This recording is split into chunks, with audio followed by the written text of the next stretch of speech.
Listeners, চলুন শুরু করি ঘটনাটি। 1960 সালের সময়টা, তখন বর্ষা ঋতু চলছে। সুশীল মণ্ডল নামে এক যুবক প্রবল বৃষ্টিমুখর রাতে ভয়াবহ অবস্থার মুখোমুখি হন। পেশা কৃষিকাজ হলেও তার শখ ছিল রাত বিরাতে মাছ ধরা। সুশীল মণ্ডল খুব গভীর রাতে উঠে বের হতেন মাছ ধরতে। এরপর সকাল হলে মাছ ধরা শেষ করে ছুটতেন নিজের জমিতে, কৃষিকাজ করে তারপর বাড়ি ফিরতেন। এক ঝড়ের রাতে মাছ ধরতে গিয়ে সেই যে এক ঘটনার মুখোমুখি হলেন, এরপর থেকে তার জীবনের উপর দিয়েও বয়ে গেছে ভয়ঙ্কর এক ঝড়। একবার নয়, বারবার সেই ঝড়ে বিধ্বস্ত হয়েছেন তিনি। সে রাতে অভ্যাস মতো সুশীল মণ্ডল একদিন ঘুম থেকে উঠে মাছ ধরার প্রস্তুতি নিচ্ছেন। রাত তখন প্রায় 3টা। এমন সময় দেখতে পেলেন প্রচন্ড বৃষ্টি হচ্ছে। তাই ওই রাতে তিনি মাছ ধরার সিদ্ধান্ত বাতিল করলেন। ভাবলেন আজ থাক, আগামীকাল আরো সকালে উঠে, সকালে বলতে আরো রাতে উঠে আর কি, মানে তাড়াতাড়ি উঠে মাছ ধরতে যাবেন তিনি। পরদিন উঠলেন আরো আগে, রাত 2টার দিকে। এদিনও বৃষ্টি, সঙ্গে ঝড়ও হচ্ছে। সুশীল মণ্ডল আগে গিয়ে তার গরুগুলো ঝড় থেকে নিরাপদ জায়গায় রাখার ব্যবস্থা করলেন। ভাবতে লাগলেন, এরকম ঝড় বৃষ্টি যদি চলতেই থাকে তাহলে আজও হয়তো মাছ ধরতে যাওয়া হবে না। ঝড় একটু কমলেই মাছ ধরার সমস্ত জিনিসপত্র, বিশেষ করে ছিপ, বড়শি, আরো যে জিনিসগুলো লাগে, এগুলো নিয়ে তিনি বের হলেন। সঙ্গে নিজের খাওয়ার জন্য কিছু গুড় মুড়িও নিলেন। রাস্তায় তখন অনেক কাদা এবং পানি জমেছে। সব পেরিয়ে আগে গেলেন নিজের জমিতে। আজ আর মাছ ধরা শেষে জমিতে যাবেন না সুশীল, তাই আগেই জমির দেখাশোনা সেরে মাছ ধরার কাজে নামলেন। জমিতে যখন কাজ করছিলেন টুকটাক, তখন কোনো ধরনের কোনো সমস্যা হয়নি। মাছ ধরার কাজে নামার পর হঠাৎ করে দেখতে পেলেন পূর্ব দিক থেকে প্রচন্ড বেগে বাতাস আসতে শুরু করেছে। আবার ঝড় শুরু হচ্ছে, সঙ্গে আবার প্রবল বর্ষা। মাছ ধরা ফেলে ভাবলেন বর্ষায় না ভিজে আশেপাশে কোথাও আশ্রয় নেওয়া যাক। কিন্তু সবচেয়ে কাছের আশ্রয়স্থল বলতে যেটা আছে সেটা একটি শ্মশান ঘাট। গেলেন সেদিকে। তবে শ্মশান ঘাটের ঠিক পাশেই একটি পুরনো বাড়ি ছিল। সেখানে একসময় কিছু সরকারি কর্মচারী থাকতো, সেখানেই গিয়ে উঠলেন। এদিনও মাছ ধরা হলো না ভেবে খুব আফসোস হচ্ছিল সুশীলের।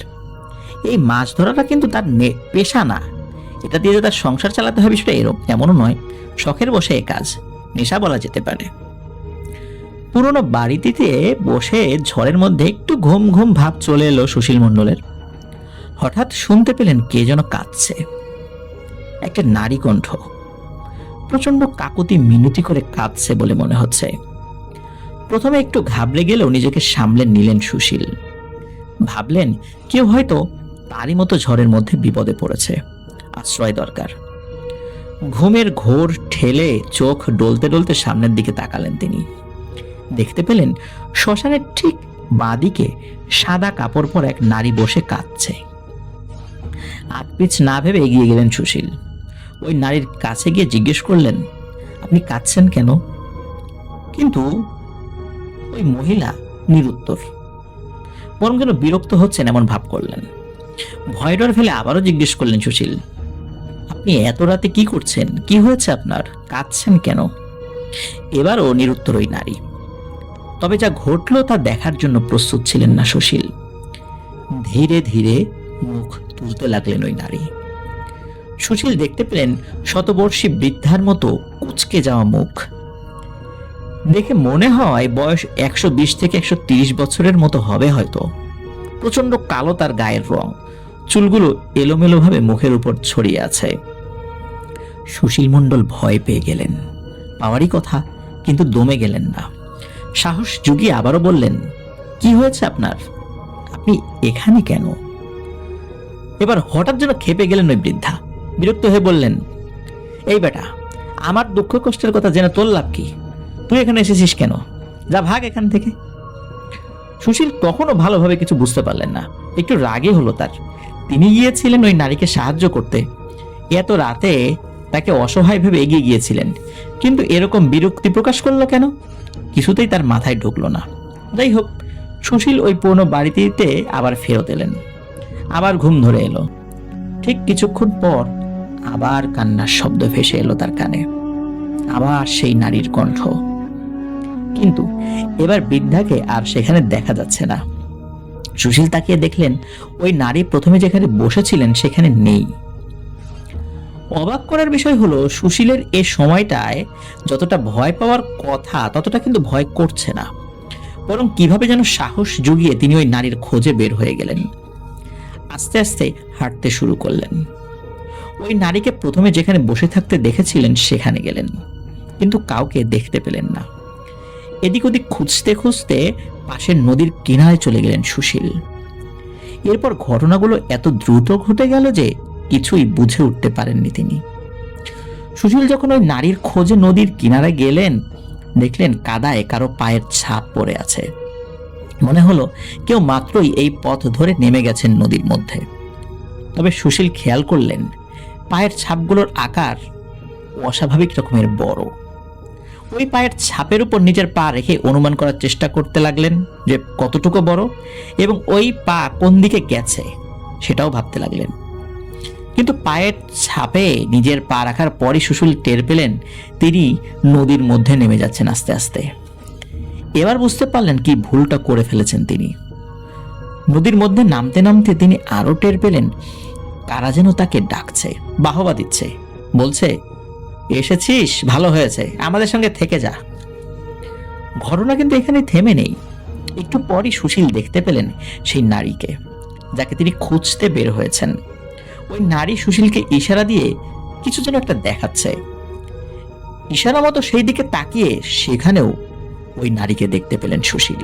দেখলেন ওই নারী একটি গাছের গলায় দড়ি দিয়ে ঝুলে আছে। এবার প্রচন্ড রকমের ভয় পেয়ে গেলেন সুশীল, অজ্ঞান হয়ে পড়ে গেলেন নদীর কাদার মধ্যে। তারপর কি হলো আর কিছুই জানেন না তিনি। সকালে যখন জ্ঞান ফিরল, সুশীল নিজেকে আবিষ্কার করলেন নিজের বাড়িতে শুয়ে আছেন। তিনি এমন একটা ভাব করতে লাগলেন যেন গত রাতে কিছুই ঘটেনি বা কি হয়েছে কিছুই জানে না। নদীর ঘাটে ওদিকে কয়েকজন লোক গিয়েছিল, সেখানে সুশীলকে পড়ে থাকতে দেখে চিনতে পারে এবং সুশীলকে বাড়িতে নিয়ে আসে। বাড়ির সদস্যরা জিজ্ঞেস করলো কি হয়েছিল। তিনি কাউকে এই বিষয়ে ওই সময় কিছু না বললেও পরের দিন ঠিক দুপুরবেলায় খেতে বসে সুশীল তার স্ত্রীকে সবকিছু খুলে বললেন। ঘটনা শুনে তার স্ত্রী প্রচন্ড ভয় পেয়ে গেলেন। বললেন, আর এভাবে তোমার মাছ ধরতে যাওয়া যাবে না। স্ত্রীকে সব ঘটনা খুলে বলার পর ওই দিন রাতেই সুশীলের সঙ্গে ঘটে যায় আরো একটি ঘটনা। সুশীল স্বপ্ন দেখলেন যে সেই নারী তাকে বলছে, কিরে, আমার উপকার করবি না? আমাকে তো উপকার করতে এসেছিলি, আমাকে জিজ্ঞেস করেছিলি আমি কাঁদছি কেন, আমাকে সাহায্য করতে হবে, আয় তুই আমার সাথে। স্বপ্ন দেখে ভয়ে জোরে চিৎকার দিয়ে ঘুম থেকে উঠে বসেন সুশীল। চিৎকারে তার স্ত্রীরও ঘুম ভেঙে যায়। সব শুনে সুশীলের স্ত্রী আরো ভয় পেয়ে যান। সুশীলকে ঝাড়ফুঁক করানোর ব্যবস্থা করেন, তার মাছ ধরা বন্ধ করে দেওয়া হয়। কিন্তু ক্রমশ তার অবস্থা খারাপ হতে থাকে। অস্বাভাবিক আচরণ করতে শুরু করেন সুশীল। অবস্থা এমন দাঁড়ালো যে ঠিকমতো খাওয়া দাওয়া করতেন না সুশীল। পাগলের মতো হাসতেন, আবার হঠাৎ করে চুপ হয়ে যেতেন। একা একা ঘরের মধ্যে বসে থাকতেন। এভাবে কেটে যায় বেশ কয়েকটি দিন। এরপর একদিন সকালে সুশীল হঠাৎ বাড়ি থেকে নিখোঁজ। তার স্ত্রী কোথাও খুঁজে না পেয়ে গ্রামের কয়েকজনকে নিয়ে গেলেন সেই শ্মশান ঘাটের দিকে। তিনি আঁচ করেছিলেন শ্মশান ঘাটের দিকে তাকে পাওয়া যেতে পারে, যেহেতু সুশীলের ঘটনা সুশীল তার স্ত্রীকে বলেছিল। সেই অনুমান থেকেই তার স্ত্রী লোকজন নিয়ে শ্মশান ঘাটের দিকে যায়। যাওয়ার পর খোঁজাখুঁজি করতে করতে সেই পুরনো বাড়িটির দিকে যান। সেখানে সকলে দেখেন ওই বাড়িটির মধ্যে সুশীল অজ্ঞান হয়ে পড়ে আছে। সবাই ধরাধরি করে সুশীলকে বাড়িতে নিয়ে আসলো। দেখানো হলো এক ওঝাকে। ওঝা পরামর্শ দিলেন সুশীলের বাড়ি পাহারা দিতে হবে। সিদ্ধান্ত হলো ওই ওঝা এবং সুশীলের স্ত্রী সহ কয়েকজন রাত্রে ঘুমাবেন না। সুশীল যদি আবার ঘর থেকে বের হয় তখন তারা সবাই পিছু নেবেন। ওঝার কথা মতো সবাই পাহারা দিতে শুরু করলেন। পাহারার সময় এক রাত্রে ঠিক 2:30টার দিকে, আনুমানিক সময় 2:30টা, সবাই দেখতে পেল এক রমণীর অবয়ব ওই বাড়ির দিকে আসছে। সুশীলকে ওই রমণী জানালার কাছে এসে ডাকছে, বলছে, কিরে, আমাকে সাহায্য করবি না? সাহায্য কর আমাকে। শ্মশান ঘাটের ওখানে চল, চল শ্মশান ঘাটের ওদিকে, আমাকে সাহায্য কর। সুশীল ওই বৃদ্ধার কথা শুনে দরজা খুলে বেরিয়ে পড়লেন। ওই বৃদ্ধার সঙ্গে যেতে লাগলেন। এমন সময় বেশ খানিকটা দূরত্ব বজায় রেখে ওঝাও তার লোকজন সহ পিছু নিল সুশীলের। ওই নারীর পিছে পিছে সুশীল, তাদের পেছনে ওঝা ও তার লোকজন। হাঁটতে হাঁটতে সবাই গেলেন ওই শ্মশান ঘাটে। আগের মতো সুশীল ওই নারীকে অনুসরণ করে নদীর মধ্যে নামা শুরু করেছে। সেই মুহূর্তেই ওঝা গিয়ে সুশীলকে ধরে ফেললেন। সঙ্গে সঙ্গে অজ্ঞান হয়ে পড়ে গেলেন সুশীল। পরে সুশীলকে উদ্ধার করে এনে ওঝা লোকজনকে বললেন শ্মশানের কিছু পোড়া কাঠ নিয়ে আসতে। এরপর ওঝা গোল করে একটি বৃত্ত আঁকালেন শ্মশানের ঠিক পাশেই। সেখানে আগুন জ্বালিয়ে কিছু মন্ত্র উচ্চারণ করতে লাগলেন।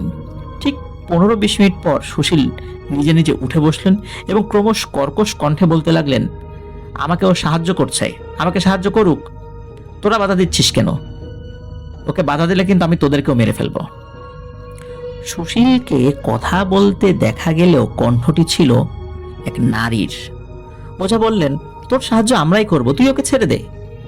এমন সময় ওই কণ্ঠ আরো কর্কশ হয়ে বলল, না, আমার ওর সাহায্য লাগবে। ওকে আমার ভালো লেগেছে, ওর প্রতি আমার মায়া জন্মে গেছে। ওকে আমি আমার ছেলের মতো করে দেখি, ওই আমার সাহায্য করবে।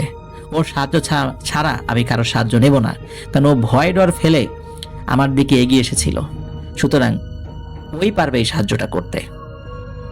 কিছুক্ষণ এভাবে ওঝার সঙ্গে তার কথা কাটাকাটি চলল। ওঝা তার সঙ্গে কথা বলছিলেন এবং মন্ত্র উচ্চারণ করছিলেন। এক পর্যায়ে কণ্ঠটি বলতে লাগলো, পাশের গ্রামে বিমলা মণ্ডল নামে একটা মেয়ে ছিল। 5 দিন আগে সে স্বামীর সঙ্গে ঝগড়া করে শ্মশানের কাছে ওই পুরনো বাড়িতে গলায় দড়ি দিয়ে মরেছে। কিন্তু ওর স্বামী ভয় পেয়ে তার স্ত্রীকে শ্মশানে গিয়ে সৎকার না করে নদীর জলে ভাসিয়ে দিয়েছে। তোরা এই দেহ উদ্ধার করবি এবং সৎকারের ব্যবস্থা করবি। এটা ঠিক না, প্রত্যেকেরই অধিকার আছে সৎকার পাওয়ার। ওই মেয়েটিকে আমি আগে থেকে চিনতাম, ওর এই কষ্ট দেখে আমার ভালো লাগছে না, ওর লাশের এই অবমাননা আমার সহ্য হচ্ছে না। এই জন্যই মূলত আমি সুশীলকে দিয়ে ওই লাশটি উদ্ধার করাতে চেয়েছিলাম। ওই নারী কণ্ঠ আরো বলল, তোরা কিছুদূর গিয়ে একটি গাছের শেকড়ে একটি লাশ বেঁধে আছে দেখতে পাবি পানির নিচে, ওটা উদ্ধার কর, তারপর এটাকে সৎকারের ব্যবস্থা কর। আর এই কাজটি সুশীলকে করতে বলবি, আর ওর স্বামীকেও খবর দিতে বলবি এবং ওকে তিরস্কার করবি। সত্যি জানা গেল সুশীল যেখানে অজ্ঞান হয়ে পড়েছিল তার ঠিক কাছাকাছি একটি গাছের শেকড়ে, একটা নদীর কাছে ছিল, শেকড়ের নিচ দিকে একটি নারীর মরদেহ আটকে আছে। ওঝা এবং অন্যরা মিলে সেখানে যায়, সুশীলও সেখানে যায় সকালে। তো সেখানে গিয়ে ওই মরদেহটি উদ্ধার করার ব্যবস্থা করা হয়, উদ্ধার যথারীতি করা হয়, খবর দেওয়া হয় ওই নারীর স্বামীর এবং তার পরিবারের লোকজনকে। সকলে মিলে তার স্বামীকে খুব বকাঝকা করে, কারণ সে মারা গিয়েছে, তাকে তো সৎকারের ব্যবস্থা করবে। লোকজন কি বলবে, তার বউ আত্মহত্যা করলো কেন, এই ধরনের লোকলজ্জার কথা চিন্তা করে সে তার স্ত্রীকে নদীর জলে ভাসিয়ে দিয়েছে। এটা আসলে কাম্য নয়।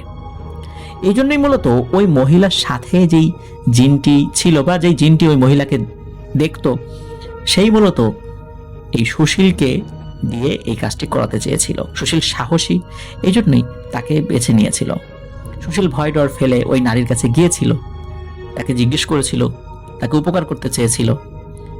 এই জন্যই মূলত ওই বৃদ্ধারূপী ওই জিনটি ভেবেছিল যে সুশীলই পারবে এবং তাকে দিয়েই এই ভালো কাজটা করা হোক। এই জন্যই মূলত সুশীলের উপর সে ভর করে, কিন্তু সুশীলের ক্ষতি করার কোনো ইচ্ছা তার ছিল না। ওই নারীকে শ্মশানে গিয়ে সৎকারের ব্যবস্থা করা হয়, যথারীতি সৎকার করাও হয়। এরপর ধীরে ধীরে সুশীল সুস্থ হয়ে ওঠে এবং সুশীলের সাথে এরপর আর কোনো ঘটনা ঘটেনি।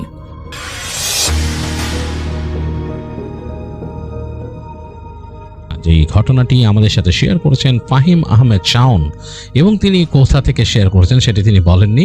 তিনি তার এক বন্ধুর ঘটনা শেয়ার করেছেন, সেটি তিনি তার বন্ধুর একটি ছদ্মনাম দিয়েছেন। তো তার বন্ধুর ছদ্মনাম ধরে নিলাম পরশ।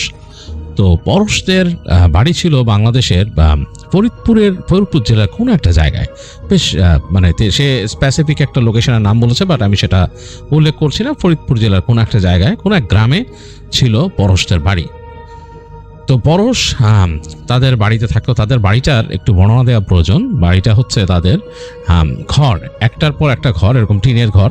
তো পরপর 3টে ঘর আছে, এই পাশে আরেকটা ঘর, মানে তার অপোজিট আরেকটা ঘর, আর তার আরেক সাইডে আরেকটা ঘর আছে। মানে মাঝখানে হচ্ছে উঠোন, আর এক কর্নার দিয়ে বেরিয়ে গেলে অনেকটা পায়ে চলা পথ। এখানে অনেকগুলো গাছগাছালি, মানে একেবারেই একটা মানে ছোট বনাঞ্চলের মতো তৈরি হয়েছে, মানে একটা আলাদা ইকোসিস্টেম সেখানে, মানে বনের মতো ইকোসিস্টেম। তো সেটা দিয়ে হেঁটে গেলে বেশ খানিকটা সামনে গেলেই একটা নালার মতো গেছে, একটা খাল।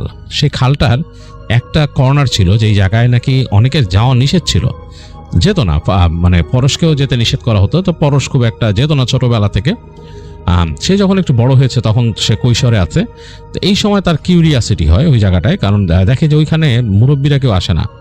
তো বন্ধু বান্ধব সাথে মিশে পরশ খানিকটা ধূমপানের অভ্যাস হয়েছিল কৈশোরেই।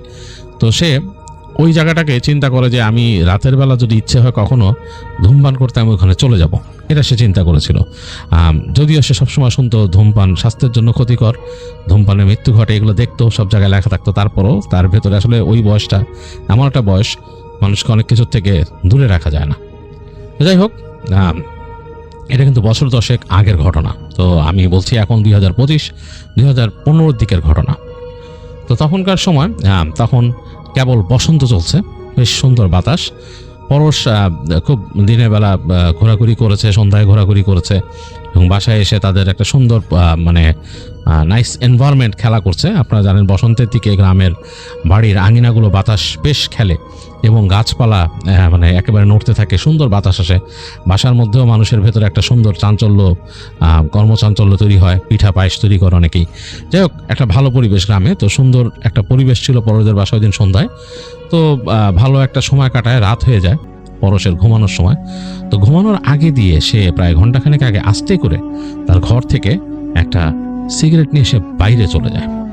তো বাইরে গিয়ে সে তাদের ওই গাছপালা ঘেরা জায়গাটা পার হয়। তারা দেখতেছে আকাশে সুন্দর একটা চাঁদ উঠছে এবং চাঁদের আলো এই গাছপালার ফাঁক দিয়ে বেশ এসে পড়ছে, মানে খুব সুন্দর একটা আলো আধারি তৈরি করছে। আর এর মাঝে বাতাস চলতেছে, শোঁ শোঁ শব্দ হচ্ছে, গাছপালা নড়তেছে, সেটা একটা শব্দ। তো পরশ খুব এনজয় করতেছে। আসলে তার তখন উঠতি বয়স, এনজয় করার মতোই বয়স। সে হাঁটতে হাঁটতে একসময় চলে গেল নালার কাছে। এই জায়গাটায় সে গাটা একটু ছমছম করে উঠলো, কারণ এখানে একটা বাঁক নিয়ে নালাটা এরকম ঘুরে চলে গেছে এবং ওই পারে দেখা যাচ্ছে একেবারে ফাঁকা একটা জায়গা। ওইখানে সম্ভবত বাদাম চাষ করা হতো, কিন্তু ওই সময়টা কোনো ফসল নাই মাঠে। বেশ একটা ফাঁকা জায়গা, মানে ধুধু প্রান্তরের মতো, বালি এরিয়া টাইপের। কারণ ওখানে যেখানে বাদাম চাষ করা ওই জায়গায় বালির মাঠ থাকে, বেশ মানে বেলে মাটি টাইপের থাকে। তো সে দেখতেছে বেশ ফাঁকা জায়গা এবং একেবারে এরকম মানে মোড় নিয়ে গেছে।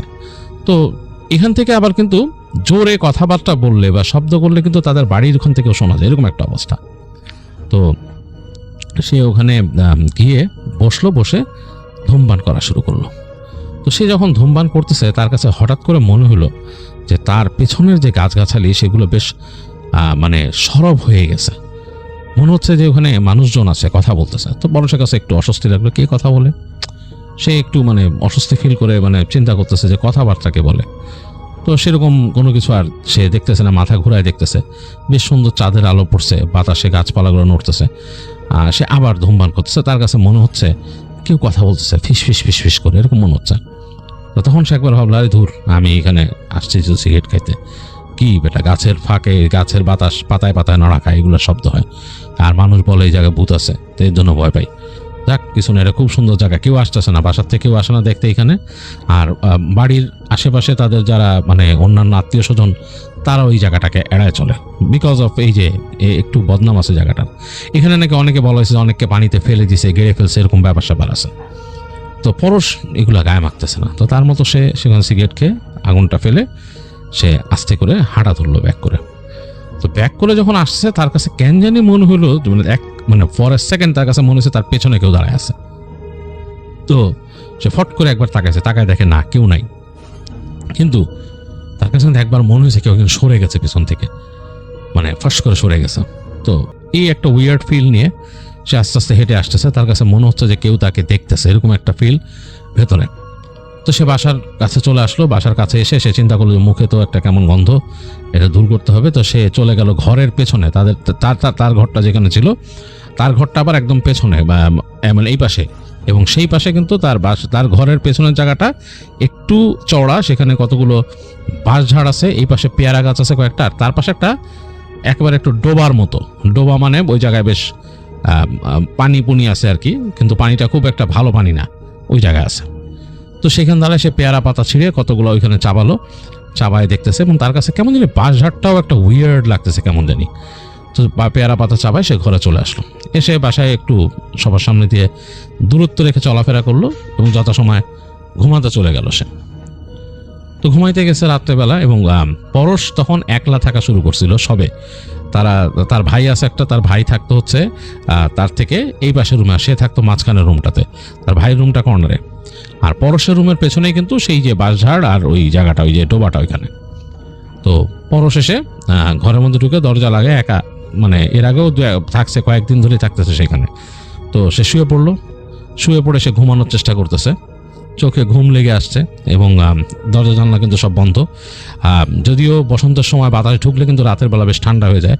তো গায়ের উপর সে চাদর টেনে নিয়ে শুয়ে আছে, এবং শব্দ শুনতেছে বাইরের, প্রকৃতির শব্দ। কারণ গ্রামে তো রাতের বেলা বেশ নিশ্চুপ হয়ে যায়, প্রকৃতির শব্দরা আসতেছে। দূরে কোথাও হুতুম পেঁচা ডাকতেছে, সেটাও শব্দ আসতেছে।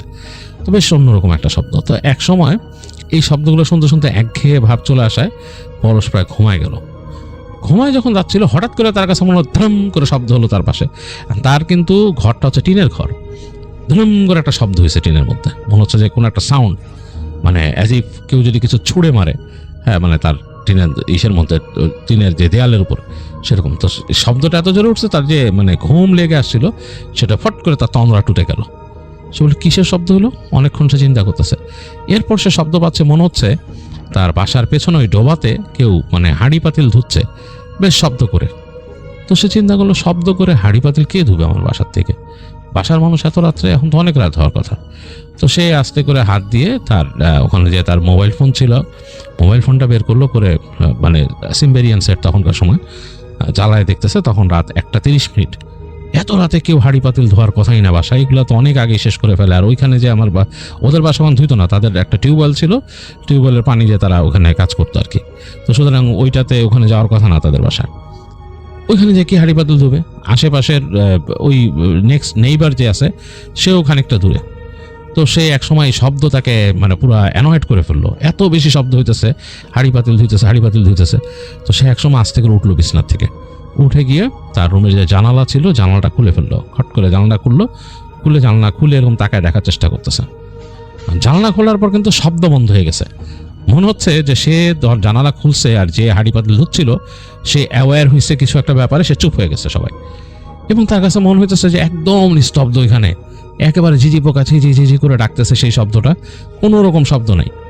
তো অস্বস্তিতে পড়ে গেল পরশ, যে কি এরকম শব্দগুলো, হাঁড়ি পাতিল ধোয়ার শব্দ মনে হইতেছিল যে কোলাহল করতেছে, এবং কেমন জানি মিক্সড কণ্ঠ, মানে নারী পুরুষ, হ্যাঁ মানে কথা বলতেছে, এরকম একটা ব্যাপার স্যাপার। কে এখানে? কিছুক্ষণ সে তাকায় থাকলো, কিছু না বুঝে, তারপর আস্তেই করে সে জানলাটা লাগালো। যখন জানলাটা লাগাইলো মনে হলো একটা হাসির শব্দ আসলো, মানে মনে হলো তাকে নিয়ে কেউ যোগ করতেছে। তো পরশ আর কিছু না বলে জানলাটা লাগায়, সে মনে মনে চিন্তা করতেছে ঘটনাটা কি ঘটতেছে। এসে সে আবার শুয়ে পড়লো বিছানায়, শুয়ে পড়ে আবার ঘুমানোর চেষ্টা করতেছে। আবার শুরু হয়েছে সে হাঁড়ি পাতিলের ব্যাপার। তো এইবার শুরু হয়েছে মনে হচ্ছে বড় ডেক যদি কেউ নিয়ে, মানে বড় যে ডেকচি আছে যে রান্না বাড়া করে আর কি, ডেকচি যেগুলা, সেই বড় ডেকচি কেউ নিয়ে যদি ঘড়ঘড় করে বিষের পাশে, সেরকম শব্দ হইতেছে। এইবার মানে তার মেজাজটা গরম হয়ে গেছে, সে চিন্তা করতেছে এইবার সে গালি দিবে।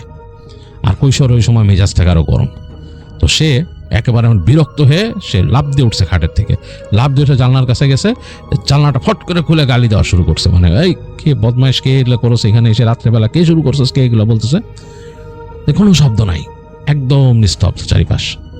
চিন্তা হলো কিরে, এটা কেমনে সম্ভব, এরকম বলে কে আমার সাথে কিছু ছয়দানি করে, আর একটু আগে হাসি দিল বাকে। এগুলো চিন্তা করে সে আর কোনো কথা না বলে সে আস্তে করে জানলাটা লাগাই দিল। লাগাইতে যখন খাটের কাছে আসছে, খাটে শুইতে যাবে, এই সময় মানে এখন কিন্তু অন্ধকার চোখে, মানে ঘরের মধ্যে অন্ধকার, মানে এই ঘরে অন্ধকারটা আলো আধারে একটু শুয়ে আসছে, ঘরের মধ্যে আবছা আলোতে দেখা যায়। টিনের ঘর যেহেতু, ওপরের যেই চালের ফাঁক দিয়ে কিন্তু বাইরের আলো আসে, জানালার ফাঁক দিয়ে আসে, দরজার ফাঁক দিয়ে আসে। এই যে একটা অ্যাম্বিয়েন্ট লাইটে কিন্তু মোটামুটি একটু, মানে এই অ্যাম্বিয়েন্ট লাইট মানে অস্ফুট আলোতে একটা জিনিস একসময় চোখে শুয়ে আসে। তো সে যখন খাটের কোনায় চলে আসছে শোয়ার মতো, সে দেখতেছে খাটের কোনায় এরকম দুইটা হাত রেখে কেউ বসে আছে। সে খেয়াল করার চেষ্টা করলো হাত রেখে কে বসে আছে, মানে তার বুকের মধ্যে ধক করে উঠছে ফার্স্টে, এবং সে বুঝতে পারছে মনে হচ্ছে অ্যাজ ইফ অনেক সময় দেখা যাচ্ছে বাসার মধ্যে মহিলা মানুষ কেউ যদি মাথায় কাপড় দিয়ে বসে থাকে না, এরকম ওরকম আর কি, মাথায় কাপড় দিয়ে কোনো মহিলা মানুষ বসার মতো, এবং অন্ধকারে তো বোঝা যাচ্ছে না যে এই কাপড়ের রং কি, কিন্তু মনে হচ্ছে শাড়ি মাথায় দিয়ে যদি কেউ বসে থাকে, মাথায় টানা অবস্থায় থাকে, হালকা অ্যাম্বিয়েন লাইটে এটুকু মনে হচ্ছে। কারণ তার পায়ের কাছে একটা জানালা ছিল, সেই জানলার পাশ দিয়েও কিন্তু ফাঁকা আছে, এগুলো কাঠের জানালা, এবং এর ফাঁক দিয়ে হালকা হালকা আলো আসতেছে চাঁদের। এটাতে সে বুঝতে পারতেছে যে মাথার মধ্যে একটা শাড়ির আঁচল টেনে কেউ বসে আছে, এবং হাত দুইটা সামনে রাখা, এবং হাত দুইটা যে রাখা খাটের মধ্যে, এটা সে বুঝতে পারতেছে হাতের একটা অবয়ব বোঝা যাচ্ছে।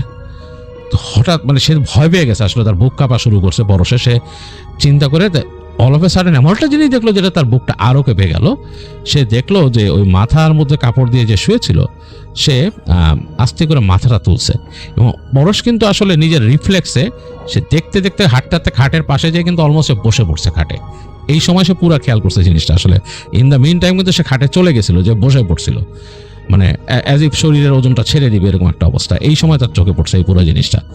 তখন সে দেখছে, আরো ভয় পেয়েছে, যে তাকায় দেখছে যে হাত যে রাখা, আসলে একটা হাত আসলে ওই যে বসে আছে ওর পাটাই হলো হাতের মতো, ওর যে পাটা আছে সেটা হাতের শেপ, মনে হচ্ছে যে একটা মানুষের হাতের মতো, এবং মানে পরশ লাফ দিয়ে উঠে যাবে খাটের, এরকম একটা মানে সেই রিফ্লেক্সে, অটো রিফ্লেক্সে লাফ দিয়ে উঠে যাবে ভয়ে, এবং একটা অস্ফুট চিৎকার করবে। এই সময় ঠিক ব্যাঙের মতো এটা লাফ দিল, ওই কোণাতে ব্যাঙের মতো লাফ দিয়ে পরশের গলা টিপে ধরে পরশকে বিছানায় ফেলে দিল, একদম মানে বিছানার কোনায় একদম শোয়ায় ফেললো, এবং গলা টিপে ধরছে, এবং সে চোখ বড় বড় হয়ে গেছে, পরশের শ্বাস নিতে পারতেছে না, এত শক্ত বজ্র আটুনি তার গলায়।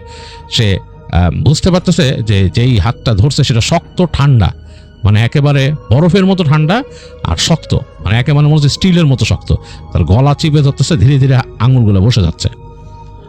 পরশের চোখ বড় বড় হয়ে গেছে, সে দেখতে পাচ্ছে যে আসলেই মাথায় কাপড় দেওয়া একটা কালো একটা মানুষের মতো চোখ দুটো জ্বলতেছে, মানে একেবারে হলদে আভার মতো চোখ জ্বলতেছে, নাক মুখে জায়গা পুরো জায়গাটা কালো কুচকুচে, কিচ্ছু বোঝা যাচ্ছে না, পুরা কুচকুচে কালো, উপর একটা কালো কাপড়ের মতো মাথায় দেওয়া, তো মুখের অভিভক্তি বোঝা যাচ্ছে না, তার গলা চিপে ধরতেছে একদম গলার।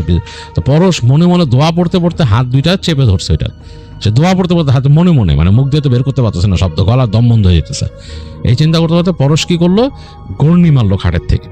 এখন খুবই আশ্চর্য জিনিস, সে গর্নি মারতে মারতে থাম করে এসে পড়লো ফ্লোরের মধ্যে, খাটের থেকে ফ্লোরে পড়লো, এবং ওইটাকে সহ পড়ছে, দ্রুপ করে পড়ছে, এবং সাথে সাথে সে তার কণ্ঠ দিয়ে অস্ফুট শব্দে মানে একটা দোয়ার একটা বেড়েছে জোরে, এবং এটা বেরোনোর পরে দেখতেছে তার গলার যে আটুনি ছিল সেটা হালকা হয়ে গেছে, আর সেও আরো জোরে চেপে ধরছে দুই হাত দিয়ে, পরশও চেপে ধরছে ওইটার গলা, মানে পরশও তখন ওইটার গলা চেপে ধরছে রাগের চোটে।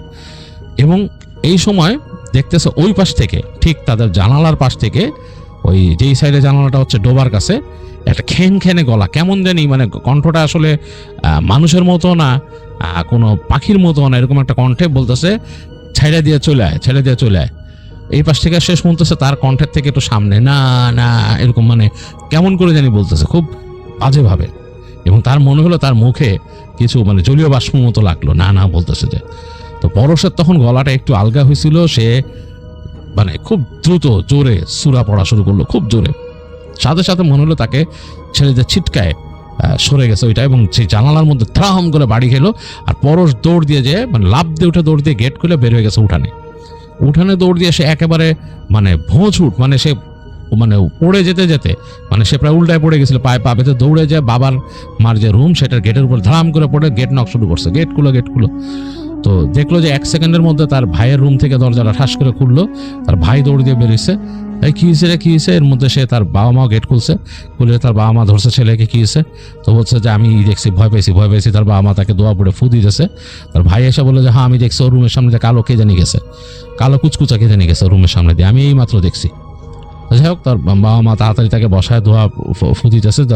পরশ মোটামুটি তার সেন্সের বাইরে চলে গেছে, সে উদ্ভটভাবে কথাবার্তা বলতেছে। তার বাবা মা দোয়া দরুদ পড়ে তাকে ফু দিয়ে তার মাথায় ঠান্ডা করতেছে। তার আম্মা তাড়াতাড়ি ঝমঝমের পানি ছিল না তার মাথায় দিল, তো দিয়ে তাকে দোয়ার দৌড় পড়ে ফু দিতে একসময় সে ঠান্ডা হয়েছে। তো তখন তাকে জিজ্ঞেস করতেছে কী হয়েছে, তো সে তখন বলতেছে apart from the apart from the story of going to that canal, ওই ক্যানালের কাছে যাওয়া, সে যে গেছিল সেখানে যে সে ধূমপান করছে ওইটা বলে নাই, প্লাস সে ডোবার পিছনে গেছিল ওখানে যে পেয়ারা পাতা চাবাইছে এটা বলে নাই। এই দুইটা অংশ রেখে সে বলতেছে যে কি হয়েছে এইটুক বলতেছে বাপ মারে। তো বাপ মা বললো কেমনে হইলো, এরকম তো হওয়ার কথা না রে বাবা, তুই তো একলা থাকা শুরু করছিস কিছুদিন, এর আগে তো কোনোদিন ওই রুমে এরকম দেখি নাই। এমনি মানুষ বলে যে বাসার পিছনে নাকি উল্টাপাল্টা জিনিসের শব্দ শুনে, মানে উল্টাপাল্টা জিনিস আছে কিন্তু কোনদিন তো এরকম শুনে না। দ্বারা আমি কালকে আমরা জুম্মা ঘর থেকে হুজুরে খবর দিতেছি, উনি এসে দেখি কি করে। তো পরশ আর ঘরে একা শুবে না, তো তোর ভাই বললো যে আমার সাথে আয়, তুই আমার সাথে চল, নিয়ে গেল রুমে। তো ভাই বলতেছে কি রে বেটা, তুই ভয় পাস? তুই না এত বীর পুরুষ, তুই আলাদা শোয়ার চিন্তা করছিস, আলাদা রুম নিছিস, তো এখন কি হইলো তোর, তুই ভয় পাইলি কেন? তো সে বলতেছে আরে ঘটনা হয়েছে, আমি তো ওখানে গেছিলাম, মানে এখন রাগ করিস না। বাইরে বলতেছে রাগ করিস না, আমি ওখানে আসলে গেছিলাম ধোঁয়া টানতে, ওই জায়গায় গেছিলাম। তো ওই জায়গায় যাওয়ার পর এরকম দেখলাম, মানে কেমন জানি মনে হচ্ছিল আমাকে অনুসরণ করে আসতেছে। পরে তো আসলে তখন আর বুঝতে পারিনি, পরে তো এই ঘরের পিছে যায় আবার ডোবার পিছে যে পেয়ারা পাতাসে বসছিলাম, তো জানি না কি হয়েছে, ওখানে কিছু আছে নাকি। তো তার ভাই বলতেছে না রে, পিছের দিকে তাকাইস না, পিছে ভালো না, ওখানে উল্টাপাল্টা জিনিস আছে। আমি অনেক শব্দ পাইছি, অনেক রকম শব্দ পাইছি, অনেক কিছু পাইছি, হাসির শব্দ পাইছি, অনেক কিছু এখানে আছে। জানালা খুলবি না ওদিকে, মানে একদম ভুলেও খুলবি না জানলায়। তো পরে বলতে আমি একলা শোবই না এখন এখানে, লাচা তুই থাক ওখানে রাতে।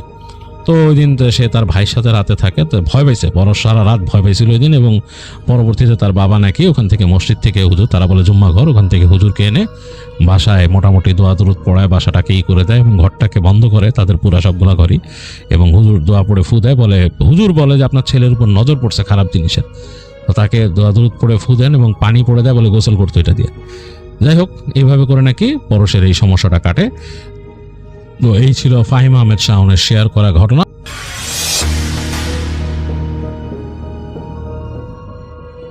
চলে যাই মূল ঘটনায়।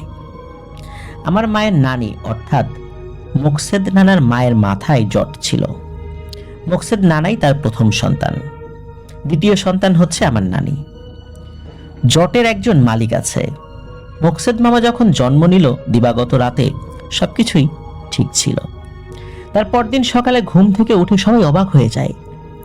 সবাই দেখে তার মাথায় জট নেই। এটা দেখে সবাই অবাক হওয়ার চেয়ে খুশি বেশি হয়েছিল। সবাই চিন্তা করে জট থাকাকালীন অনেক কিছু বাছবিচার করে চলতে হতো। অনেক কিছু খেতে পারতেন না, মরা বাড়িতে যেতে পারতেন না, শ্মশানের কাছ দিয়ে চলাচল করতে পারতেন না, আতুর বাড়িতে যেতে পারতেন না। মরা বাড়ি গেলে উনি অজ্ঞান হয়ে যেতেন। শ্মশানের পাশ দিয়ে গেলে হুট করে 7 দিন বা 3 দিন কারোর সাথে কথা বলতেন না। ওই 7 দিন বা 3 দিন তার জীবনযাপন সব ঠিকই থাকতো, যেমন রান্না করা, গোসল করা, ঘুমানো, সকালে ওঠা, টাইমলি ঘুমানো এবং অন্যান্য সাংসারিক কাজকর্ম সব ঠিক করেই করতেন, কিন্তু কারোর সাথে কথা বলতেন না। এসব দিক চিন্তা করে সবাই বলে যে ভালোই হয়েছে, সব ঠিকঠাক চলছিল। মোকসেদ মামা বেশ বড় হয়ে উঠলেন। তারপর মোকসেদ নানার অন্যান্য ভাই বোন জন্ম নিল। মোকসেদ নানা টকবগে যুবক হয়ে উঠল। মোকসেদ নানা সবসময় লাল কালারের জামা পরতেন, বিশেষ করে লাল ফতুয়া টাইপের ঢোলা আলখেল্লা, লাল লুঙ্গি, লাল গামছা সবসময় কাছেই থাকতো। তিনি বেশ ভালো দোতারা বাজাতেন এবং বাজিয়ে বাজিয়ে বেশ সুন্দর গান গাইতেন। প্রতি বৃহস্পতিবার সন্ধ্যার পর তাদের বাড়িতে ভাব বৈঠকি ও আল্লাহ রসুলের শান ও মিলাদ মাহফিলের আয়োজন করা হতো। প্রথমে মিলাদ মাহফিল ও তবারক বিতরণ, এরপর গান বাজনা করা হতো। সেই গানের আসরে পাশের গ্রামের ভিন্ন ধর্মের বিভিন্ন মানুষরাও আসতেন। গ্রামের নাম ছিল নাউডুবি। মোকসেদ নানাদের বাড়ি থেকে হেঁটে গেলে 15 মিনিট লাগবে হয়তো। এর ভেতর থেকে একটি মহিলার মোকসেদ নানাকে ভালো লেগে যায়। মহিলার নাম ছিল ডালো। সেই মহিলা ছিল বিবাহিত। তিনি তার 2 মেয়ের ননদকে নিয়ে রাতে গান শুনতে আসতেন, কিন্তু ধর্মীয় বিষয় বিবেচনা করে তিনি নানাকে আর কিছুই বলেন না। প্রতি বৃহস্পতিবার নিয়ম করে গান শুনতে আসতেন। মোকসেদ নানার মা বাবা একসময় চিন্তা করলেন মোকসেদ নানাকে বিয়ে করানো দরকার। এমন করে গান বাজনা করে ঘুরে ঘুরে বাউলের মতো আর কতদিন? সংসার তো করতে হবে, আর সংসারই হতে হবে, অন্যান্য কাজকর্ম করতে হবে। বিয়ে করিয়ে দিলে হয়তো সংসারই হবে মোকসেদ নানা। যেমন ভাবনা তেমন কাজ। আগের দিনে কিন্তু এখনকার মতো ছেলে মেয়েদের তেমন কোনো দেখাদেখির পর্ব থাকতো না। মুরব্বীদের দেখাই ছিল চূড়ান্ত। মেয়ে দেখা হয়, বিয়ের দিন তারিখ ঠিক হয়, 2 বা 3 গ্রাম দূরে মকসেদ নানার বিয়ে ঠিক করা হয়। মকসেদ নানা সুন্দর করে পাগড়ি, পাঞ্জাবি, পাজামা, রুমাল, আতর মেখে নওশা সেজে পালকি নিয়ে সেদিন বরযাত্রী নিয়ে বিয়ে করেন। কিন্তু বর ও কনে কেউ কারো মুখ দেখেনি। খুব ধুমধাম করে বিয়ের অনুষ্ঠানটি পালন করা হয়। বউ নিয়ে ফেরার সময় ওই সনাতন ধর্মাবলম্বী মহিলার বাড়ির সামনে দিয়েই আসতে হবে। এক পালকিতে বর আর একটাতে বউ।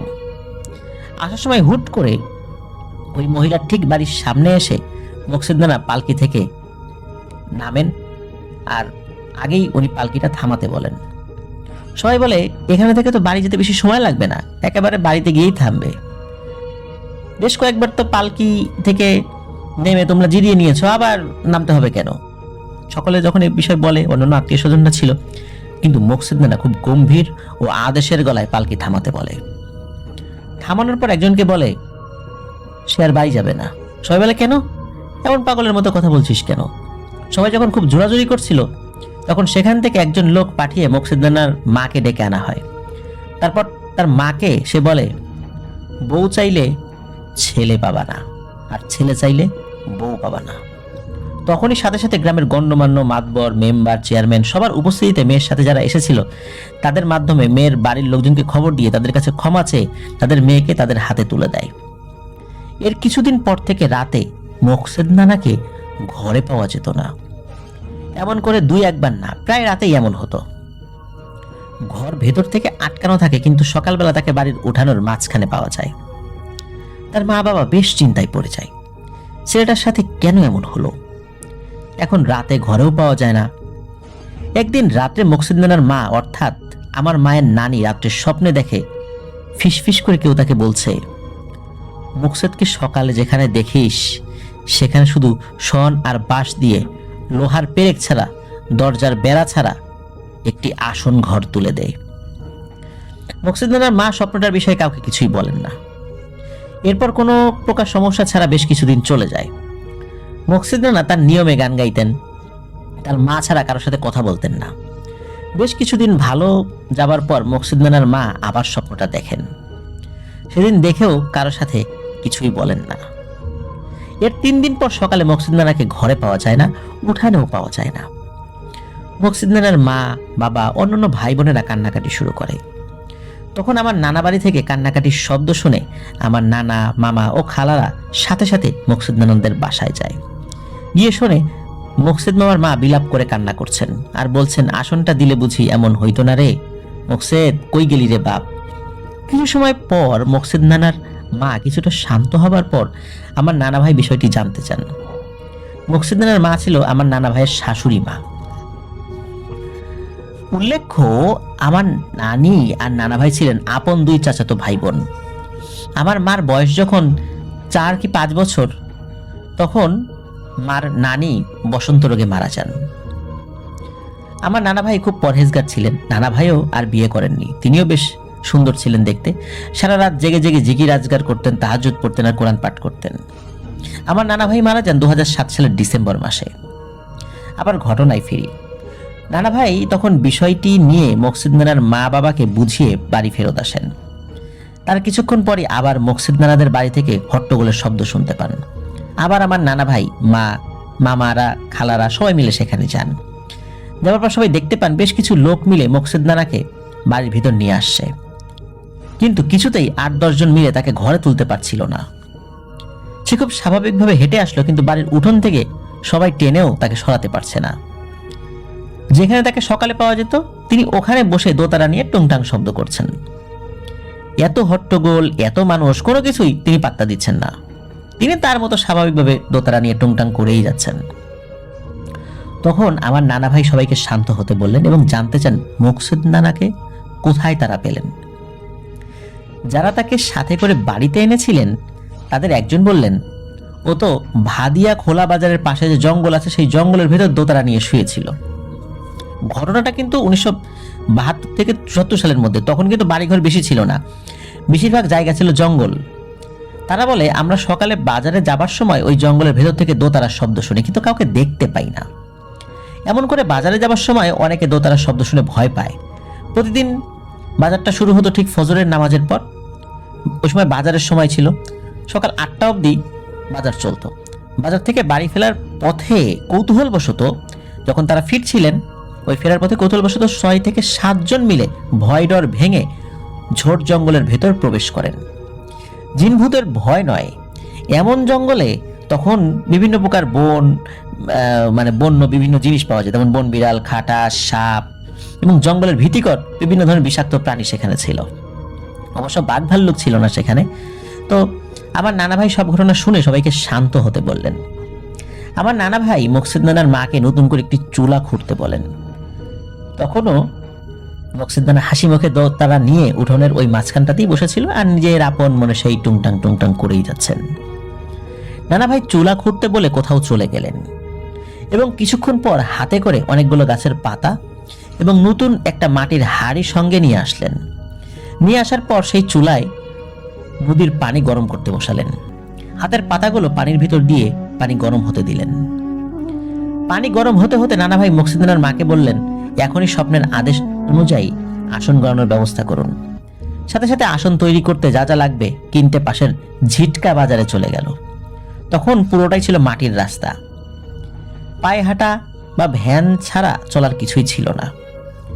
তিনি পানি গরম হওয়ার পর মকসুদ নানাকে উঠোনের মাঝখানে বসিয়ে 7 ধরনের গাছের পাতা দেওয়া গরম পানি দিয়ে গোসল করালেন এবং নতুন লাল কাপড় পরালেন। 1 গ্লাস দুধ খাওয়ানোর পর নানা ভাই তার পাশে বসে রইলেন যতক্ষণ না আসন তৈরির শন বাঁশ না আসে। সেগুলো বাজার থেকে কিনে আনতে প্রায় 3 থেকে 4 ঘন্টা সময় লেগেছিল। নানা ভাই এই লম্বা সময়টা মকসুদ নানার পাশেই বসা ছিলেন এবং ওই জায়গাটা ভালো করে লেপে তার উপর আসনের কাজ শুরু করে। নানা ভাই সবাইকে পবিত্র অবস্থায় কাজগুলো করতে বলেছিলেন। আসনের সবকিছু আসলো। সেদিন রাত 8টা থেকে 9টার ভিতরে আসনের কাজ সম্পূর্ণ হলো। সেখানেই রাতে মকসুদ নানার ঘুমানোর ব্যবস্থা করা হলো। সেখানেই রাতের খাবার দেওয়া হলো। খাবার দেওয়ার সময় মকসুদ নানা তার মাকে বলল, মা, বেশি করে দুধ দিও আমাকে। সেদিন রাত্রেই মকসুদ নানা তাদের বাড়িতে শেষবারের মতো খাবার খান। এরপরে কেটে যায় 1 যুগ, মানে 12 বছর।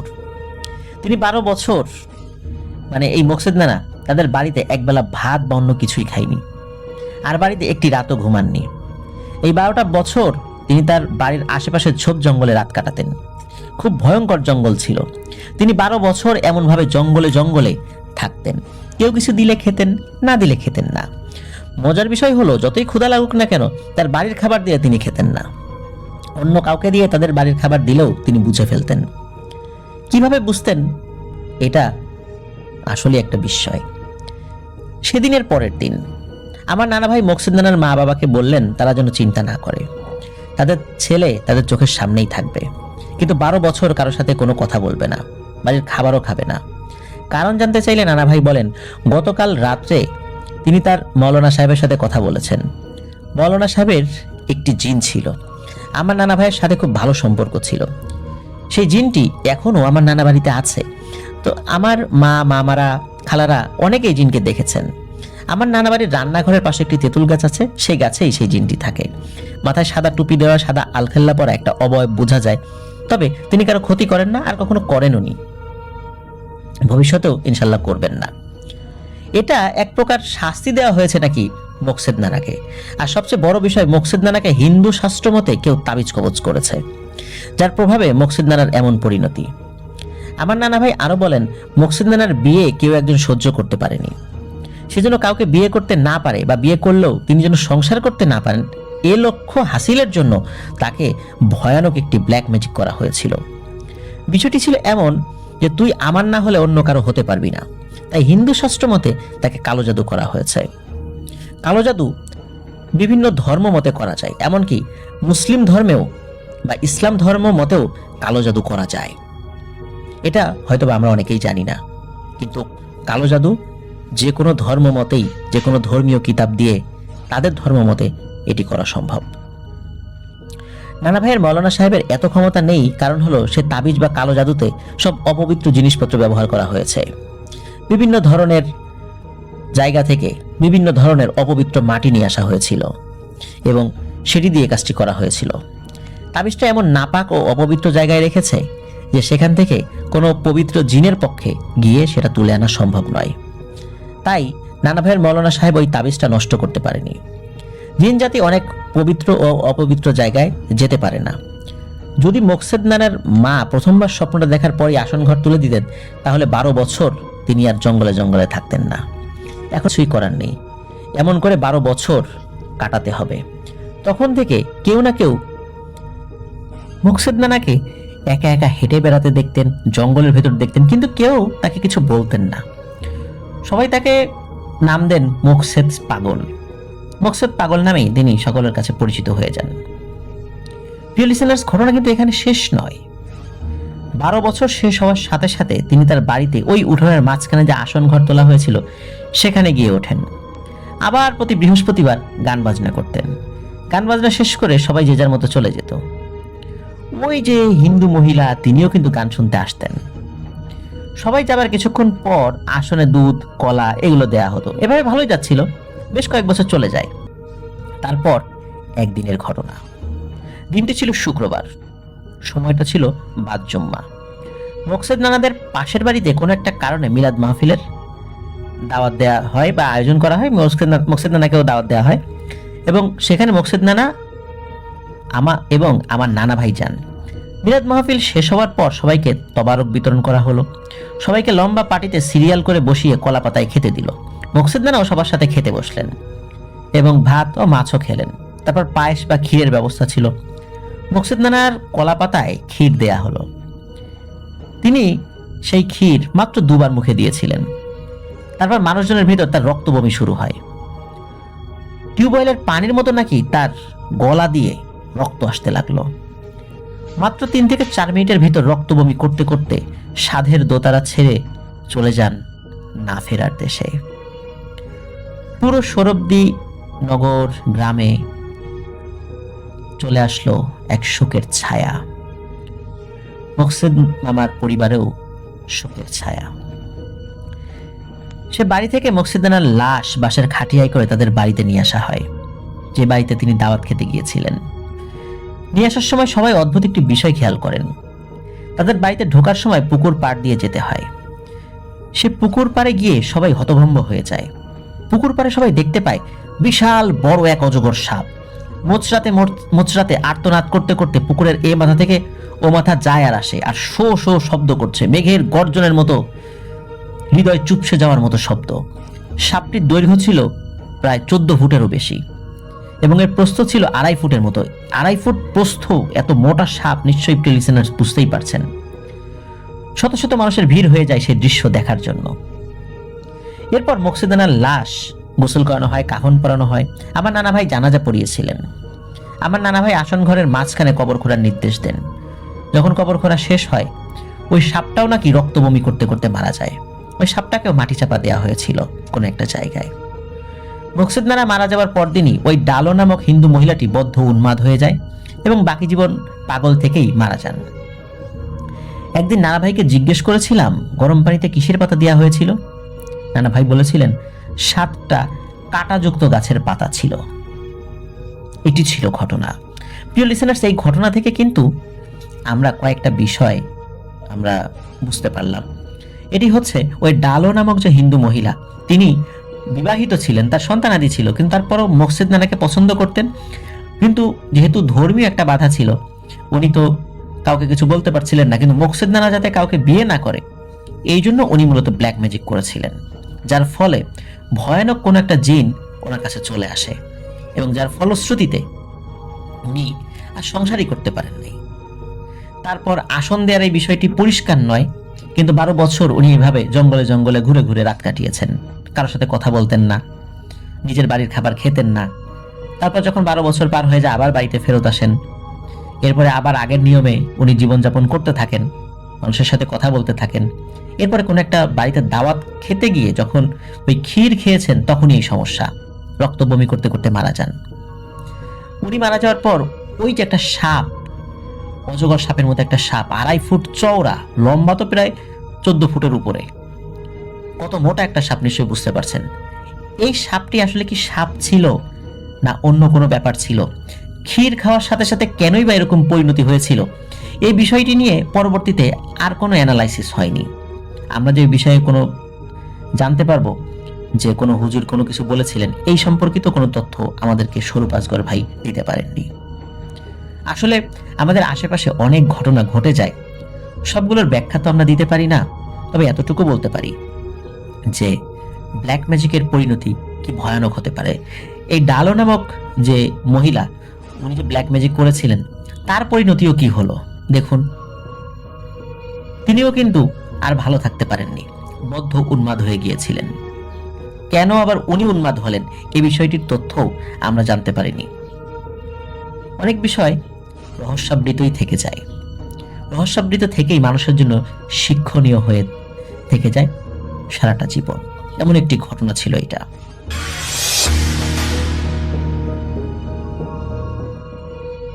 দেরি করছি না, সবাইকে অনুরোধ করব বরাবর মতো শুরু থেকে মনোযোগ দিয়ে ঘটনাটি শুনবার জন্য। জুবায়ের থাকে ঢাকা শহরের কোন একটি ফ্ল্যাট বাসায়। বাসাটা কোন এলাকায় সেই নাম বললে আপনারা অনেকেই হয়তো চিনে যাবেন, তবে ব্যক্তিগত সমস্যার কারণে সে নাম বলতে চাচ্ছিল না কোন এলাকা। পরিবারে ছিল ওর বাবা, মা, ছোট বোন আর জুবায়ের। আজকে এই ঘটনাটা ওর জীবনের এমন একটি ঘটনা যা মনে পড়লে আজও তার গা শিউরে ওঠে। 2017 সাল।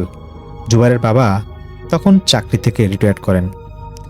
তো চাকরি রিটায়ারের পর পেনশনে কিছু টাকা পেয়ে তিনি একটি ফ্ল্যাট কিনবার সিদ্ধান্ত নেন। কিন্তু সেই মুহূর্তে ওদের বাজেট অনুযায়ী তেমন ফ্ল্যাট খুঁজে পাচ্ছিল না।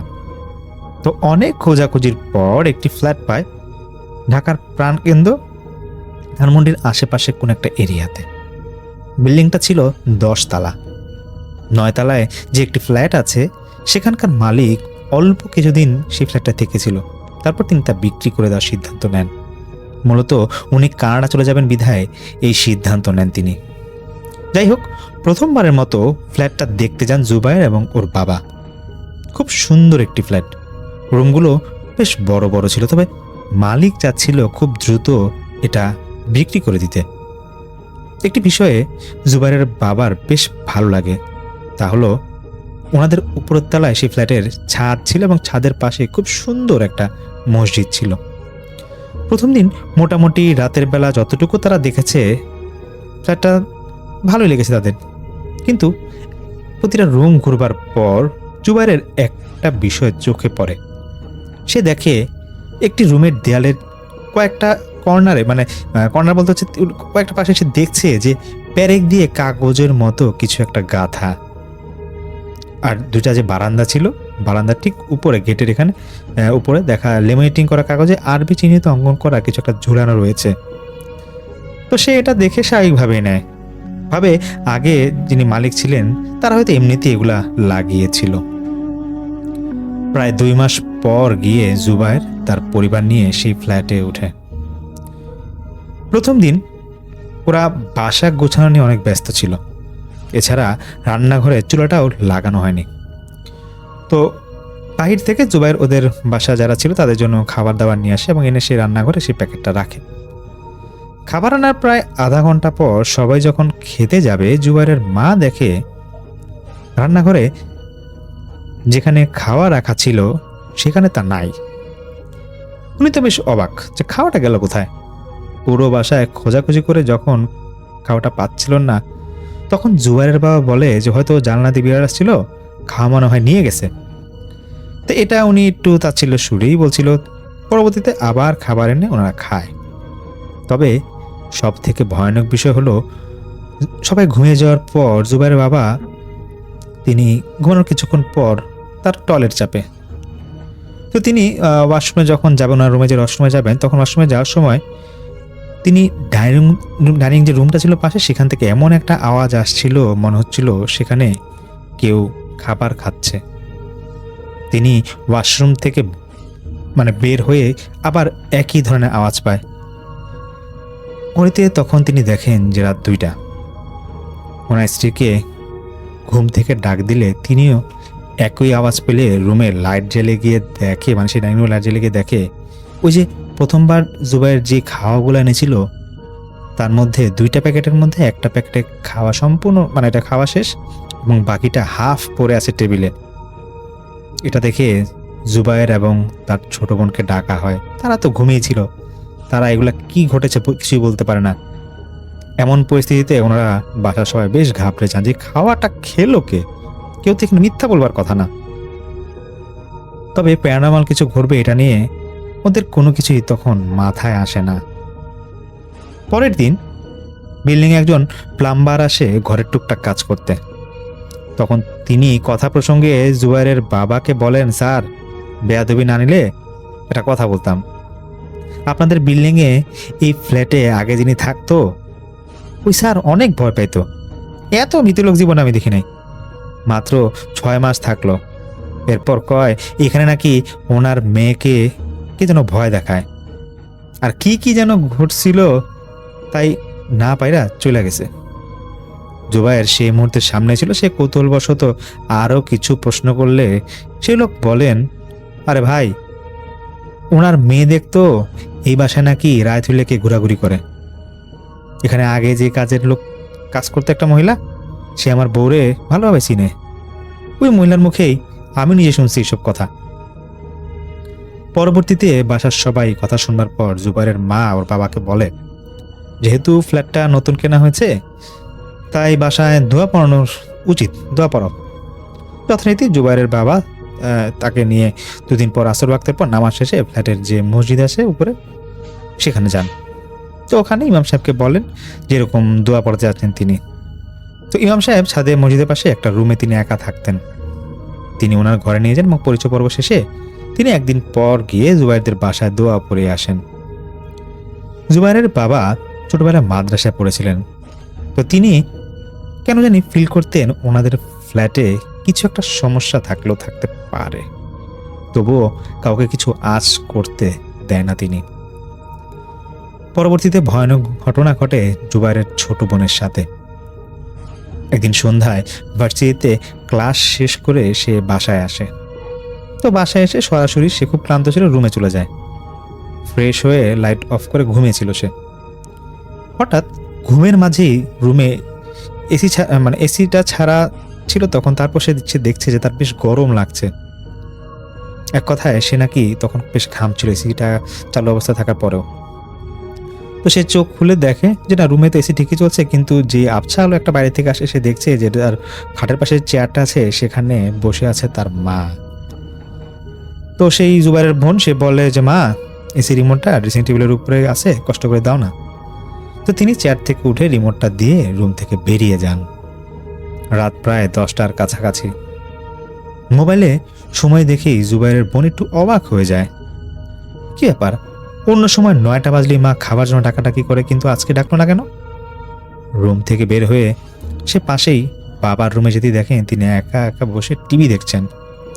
তখন জুবায়েরের বাবা ওনার মেয়েকে ডেকে বলেন যে, কিরে মা, তুই এখন ঘুম থেকে উঠলি, খাবার খাবি না? মায়ের কথা জিজ্ঞাসা করতেই তখন ওর বাবা বলেন, তোর মা তো সেই দুপুরেই খাওয়া দাওয়ার পরে কিন্তু জুবায়ের কেন তো নানি বাসায় গেছে, আজ তো অনেক দেরি হবে, না খেয়ে মনে হয় ফিরবে না রে। কথাটা শুনে বেশ ভয় পেয়ে যান জুবায়েরের বোন, যেন তার হাত পা কাঁপাকাঁপি শুরু করছিল। সে তার বাবাকে বলে যে সে নিজ রুমে অন্ধকার হলেও মাকে দেখেছিল কিছুক্ষণ আগে। মা নিজে হেঁটে রুম থেকে বের হয়ে গিয়েছিল। তারপর রাতে বাসায় সবাই আসে, সিদ্ধান্ত নেয় একজন ভালো হুজুর বা আলেম আনবেন এই বাসায় সমস্যা বের করবার জন্য।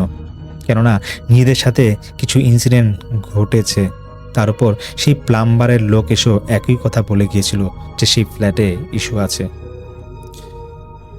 জুবায়ের কয়েকদিন পর বিল্ডিংয়ের কেয়ারটেকারকে আলাদাভাবে প্রতিটি বিষয় তুলে ধরেন। তখন সেই কেয়ারটেকার বলে, ভাই দেখেন, আমরা টুকটাক এমন শুনছি কিন্তু বিশ্বাস করি নাই, নতুন বিল্ডিংয়ে আবার এমন কিছু হয় নাকি? কিন্তু আপনি যা বললেন তা তো ফেলা দেওয়ার মতো না। এক কাজ করেন, আমাদের বিল্ডিংয়ে মসজিদে যে ইমাম আছেন ওনাকে ভালো জিজ্ঞাসা করে দেখতে পারেন, ওনার কাছে মাঝে মাঝে লোকজন এসে ঝাড়ফুঁক নিতে। তখন জুবায়ের হুজুরের কাছে গেলে বাসার কথাগুলা তুলে ধরেন। হুজুর প্রথমে আমতা আমতা করে কিছু বলতে চাচ্ছিল না, পরে তিনি স্বীকার করেন এবং বলেন যে দেখেন, দেখেন ভাই, আমি তো এরকম ছোটোখাটো ফ্ল্যাটে এরকম আপনাদের বিল্ডিংয়ে জিমামতি করি, আর কয় টাকায় বা পাই? তাই পরিচিত লোকরা আসলে দু একজন রুগীর সেবা করি, ওই তাবিজ টোনা ছোটানো, ঝাড়ফুঁক দেয়, এই আর কি। তো জুবাইরের এই কথাগুলো শুনে সেই হুজুর দিন ফন্টিং করে একদিন সন্ধ্যার পর ওনাদের বাসায় যান, সমস্যা কি আদৌ আছে কিনা সেটা ভালোভাবে দেখবার জন্য। তিনি প্রতিটি রুম বারবার হাঁটবার পর প্রায় 4-5 বার জুবাইরের বোন রুমটা যেটা ছিল এবং জুবাইরের মা এবং বাবা যে রুমে থাকতো সেখানে গিয়ে চারপাশে কি যেন তিনি দেখতে থাকেন। কি যেন একটা মনে হচ্ছিল উনি খুঁজতেছিল, এটাও তার সেই জুবাইর ভাই দেখতেছিল, ওনার বাবাও দেখছিল তা। তো একটা পর্যায়ে জুবাইর ভাই দেখে যে বিরক্তের দিকে ভ্রু কুঁচকে তাকিয়ে সেই জুবাইরের বাবাকে তিনি বলেন, আচ্ছা ভাই, এখন আসি, নামাজের সময় হয়ে গেছে, একটু পরেই তো এশার নামাজ আছে, আরেকদিন আসবো। তো জুবাইরের তখন একটু খটকা লাগে। তিনি ইমাম সাহেবের কথা শুনে বুঝে যান কিছু একটা তিনি লোকাচ্ছিল। জুবাইরের বাবাও বিষয়টা খেয়াল করেন। এরপর আরও 2-1 বার সেই ইমামকে ডাকা হয়, তবে তিনি প্রায় সময় তা ইগনোর করতেন, আসতে চান না। জুবাইরের বাবা তখন বাসায় তার স্ত্রীকে বলেন, যা করবার এখন নিজেকেই করতে হবে। তিনি বলেন যে আমি নিজেও কম জানি না, মাদ্রাসায় কিন্তু আমি পড়ালেখা করছি। তো তিনি একদিন এরকম প্রতিটা রুমেই দোয়া পরে ঝাড়ফুঁক দিয়ে পড়া পানি তিনি ছিটিয়ে দিচ্ছিলেন। তো সেই রাতেই জুবাইর সে শুয়েছিল তার রুমে। তখন রুমের দরজায় কি যেন নক করছিল, সে জিজ্ঞাসা করে যে কে। উত্তরে তার বাবা বলে যে বাজান তাড়াতাড়ি দরজাটা খুলতো। রাত কিন্তু তখন অনেক হয়েছে। জুবাইর তা বুঝে গিয়েছিল যে এত রাতে বাবা যেহেতু ডাকছে বা নক করছে দরজায়, তার মানে তার রুমে কোনো সমস্যা হয়েছে, তিনি কিছু একটা রুমে দেখেছে, কোনো একটা ইনসিডেন্ট হয়তো বা ঘটেছে। দরজা খুলতে এসে দেখে সব রুমের লাইট অফ করা, শুধু ওর বাবা মা যে রুমে থাকবে সেটা লাইট জ্বালানো, এবং তার মা চিৎকার দিয়ে ওদের রুমে তাকে ডাকছিল। জুবাইর গিয়ে দেখে ওর বাবা নিজেই নিজের গলা চাপ দিয়ে ধরে আছে এবং গোংরানির মতো শব্দ করছে, আর ছোট বোন সে ছুটানোর চেষ্টা করছে। জুবাইর তাড়াতাড়ি গিয়ে ওর মা সহ দোয়া দুটো পড়তে থাকে এবং দুজন মিলে তারা তখন হাতটা ছুটানোর চেষ্টা করে। প্রায় মিনিট 10 পর তার বাবা কিছুটা স্বাভাবিক হয় এবং সে নিজে থেকে হাতটা ছেড়ে দেয় গলা থেকে এবং ক্লান্ত শরীরে বিছানায় পড়ে যায়। কিছুক্ষণ পর তিনি যখন স্বাভাবিক হন, তখনও কিন্তু তার মনে ভয় এবং আতঙ্কের ছাপ ছিল। এরপর ঘণ্টাখানিক পর সবকিছু স্বাভাবিক হলে তিনি বলেন যে ঘুমের মধ্যে উনি স্বপ্ন দেখেন ছাদ থেকে বেয়ে বেয়ে কে যেন ওনাদের বাসায় এসে গলা চাপ দিয়ে ধরেছে। এরপর আর হোশ নাই। তার কেন জানি মনে হচ্ছিল যেটা এসেছিল বেয়ে বেয়ে সেটা কোনো মানুষ নয়, একটা অবয়ব ছিল এবং তার নখগুলো বেশ বড় বড় ছিল এবং চাহনিটা খুব বাজে ধরনের ছিল, যা ভাষায় বলে বোঝানোর মতো না। তো জুবাইর তখন বুঝে যায় যে এর মানে ওর রুমে যে ধাক্কা দিয়েছিল সেটা তার বাবা ছিল না, কারণ তার বাবা যদি এখানে থাকি তাহলে রুমে ধাক্কা দিবে কে। পরের দিন জুবাইরের চাচাকে খবর দিলে তিনি সব শুনে একজন অভিজ্ঞ আলেমের সাথে যোগাযোগ করে তাকে ঠিক করেন যে এখানে নিয়ে আসবেন। যদিও শুরুতে ভেবেছিল বিল্ডিং ইমামকে আবার ডাকবেন, তবে তিনি বাড়িতে চলে গিয়েছিলেন বিধায় তাকে আর খবর দিতে পারে না। তিনি তার গ্রামের বাড়ি তখন ছিলেন আর কি, তখন সেখানে প্রেজেন্ট আর ছিলেন না। তো আলেম সাহেব এরকম একদিন বাদেশা ওদের বাসায় আসেন, জুবাইরদের বাসায় আসেন। তাতে কিন্তু তিনি বাসায় খুব একটা সময় না দিয়ে কিছুক্ষণ থেকেই সরাসরি জুবাইরকে বলেন, আচ্ছা আপনাদের ছাদে যাওয়া যাবে, আমার একটু কাজ ছিল। তো তিনি জুবাইরের চাচাকে নিয়ে ছাদে যান। তখন জুবাইর সঙ্গে সঙ্গে ছাদে যায়। প্রায় 30 মিনিট পর আবার ওদের বাসায় আসেন তিনি। এরপর তিনি বাসার সবাইকে এক করে বলেন, দেখেন আপনাদের বাসার কিছু অংশে এবং ছাদে সমস্যা আছে, খুব যে জটিল তা না, সমাধান করা যাবে, তবে এটা আগে বের করতে হবে কেন বা কি কারণে এই সমস্যা হচ্ছে। হুট করে তো সবকিছু ঘটে না, তাই না? তো পরের দিন সে আলেম ওনার মাদ্রাসায় জুবাইর এবং তার বাবা এবং চাচাকে ডাক দেন, ডেকে বলেন যে আপনাদের ছাদে কেউ মনে হয় জিন চালান দেয়, ওখানে ভালো খারাপ 2 জাতের জিন আছে। খারাপ বলতে এগুলা দুষ্ট জিন, যাদের কাজ ভয় দেখানো, আর ভালো জিন যে আছে তারা চায় না আপনাদের বাসায় কোনো ক্ষতি হোক। এখন কথা হলো কে জিন চালান দেয় এটা বের করতে হবে, তাহলে বাড়িটা বন্ধ করে দিলে সব সমস্যার সমাধান হয়ে যাবে ইনশাল্লাহ। তখন জুবায়ের বলে আলেম সাহেবকে যে বিল্ডিংয়ের মসজিদের সেই ইমামের কথা। আলেম বলে যে এটা তো আমি এমনি এমনি বের করতে পারবো না, আর যেহেতু উনি একজন ইমাম সাহেব, ওনাকে বললে হয়তো তিনি বুঝবেন বিষয়টা। আপনারা ওনাকে নর্মালি জিজ্ঞাসা করে দেখেন তিনি কি বলে। তবে এসব বসত বাড়িতে এই জাতীয় জিনের চালান দেওয়া কিন্তু ঠিক না। জুবাইরের বাবা বাসায় এসেই তিনি বেশ বিরক্ত হয়ে যান এবং রেগে গিয়ে তখন ফ্ল্যাট অ্যাসোসিয়েশনে যারা ছিল তাদের সবাইকে জানায় যে তিনি মিটিং করতে চান এবং হুজুরকেও আসতে বলেন। হুজুরও এরকম 2 দিনের মধ্যে তিনি বাড়ি থেকে আসেন। পরবর্তীতে ওরা মিটিং করে। তো হুজুর স্বীকার করে যে তিনি ওনার কাজের জন্য মাঝে মাঝে এখানে জিন চালান দেন, হয়তো তারাই এমন করতে পারে। এরপর হুজুর সবার কাছে তখন তিনি ক্ষমা চায়, সেখান থেকে নিজে থেকে সে চাকরির ইস্তফাতে তিনি এসে পড়েন। জুবাইরের বাবা সেই আলেমকে দিয়ে তারপর সেই বাসাটা বন্ধ করে দেন, সবার সময় তিনি বন্ধ করে দেন। যদিও আলেমকে জিজ্ঞাসা করা হয় নিচে যে আরও ফ্ল্যাট থাকতো কেন ওনাদের কোনো সমস্যা হতো না, কেন জুবাইরদের বাসায় এরকম সমস্যাটা হতো, উত্তরে আলেম কিছুই জানায় না। তিনি বলেন দেখেন কিছু কিছু সমস্যা আছে এগুলা বলা যায় না, যা গোপন থাকায় ভালো। তো সেই মাসে পরিবারের সবাই সিদ্ধান্তে ফ্ল্যাটটা ভাড়া দিয়ে প্রায় 2 বছরের মতো হবে অন্য জায়গায় থাকে সেই জুবাইরের ফ্যামিলি। যারা ভাড়াটায় ছিল তাদের সাথে পরে কথা বলা হয়, তারা আসলে কোনো একটা সমস্যা এরকম পায় না যখন সব কিছু স্বাভাবিক হয়ে যায়। গত বছর এরকম জুবাইর পরিবার তারা আবার সেই বাসায় থাকা শুরু করে এবং পরবর্তীতে তাদের মাঝে আসলে আর কোনো সমস্যা ঘটে না।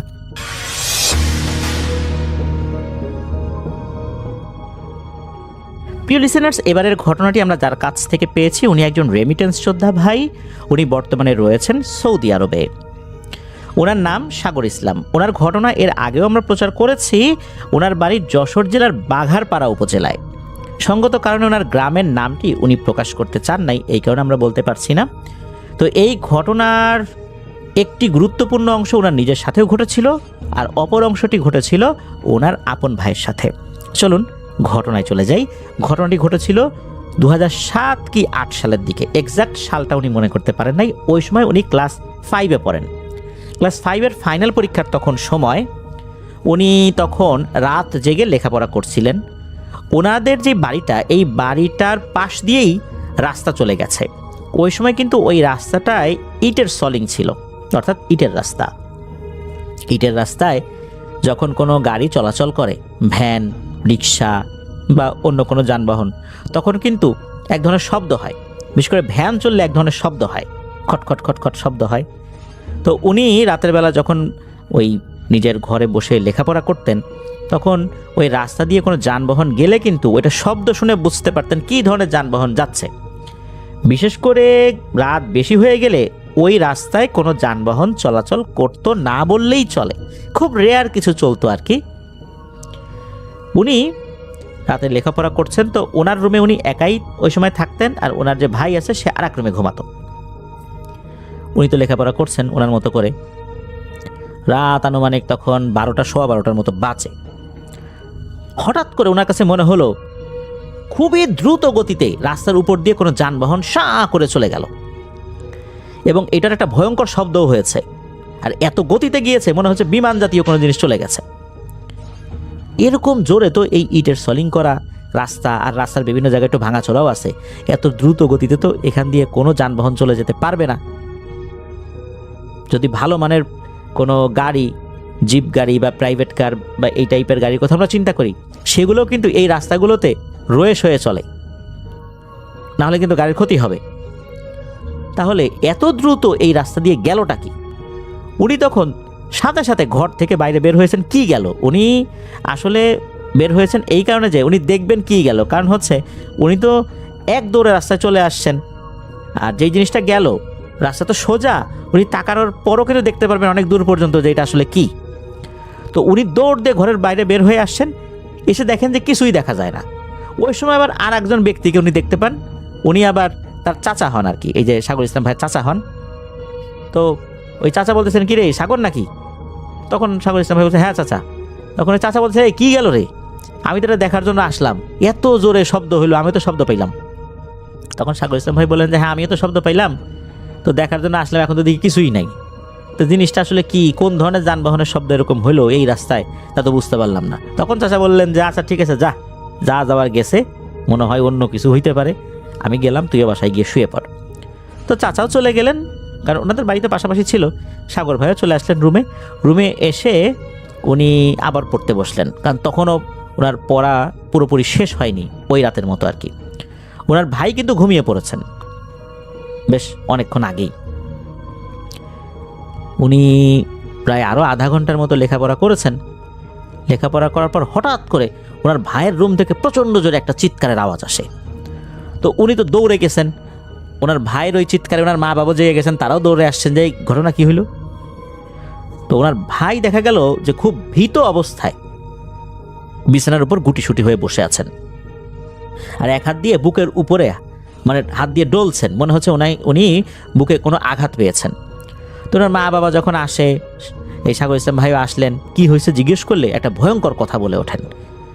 তো তখন সাগর ইসলাম ভাইয়ের ভাই বলেন যে উনি তো ঘুমিয়েছিলেন, হঠাৎ করে ওনার ঘুম ভেঙে যায়।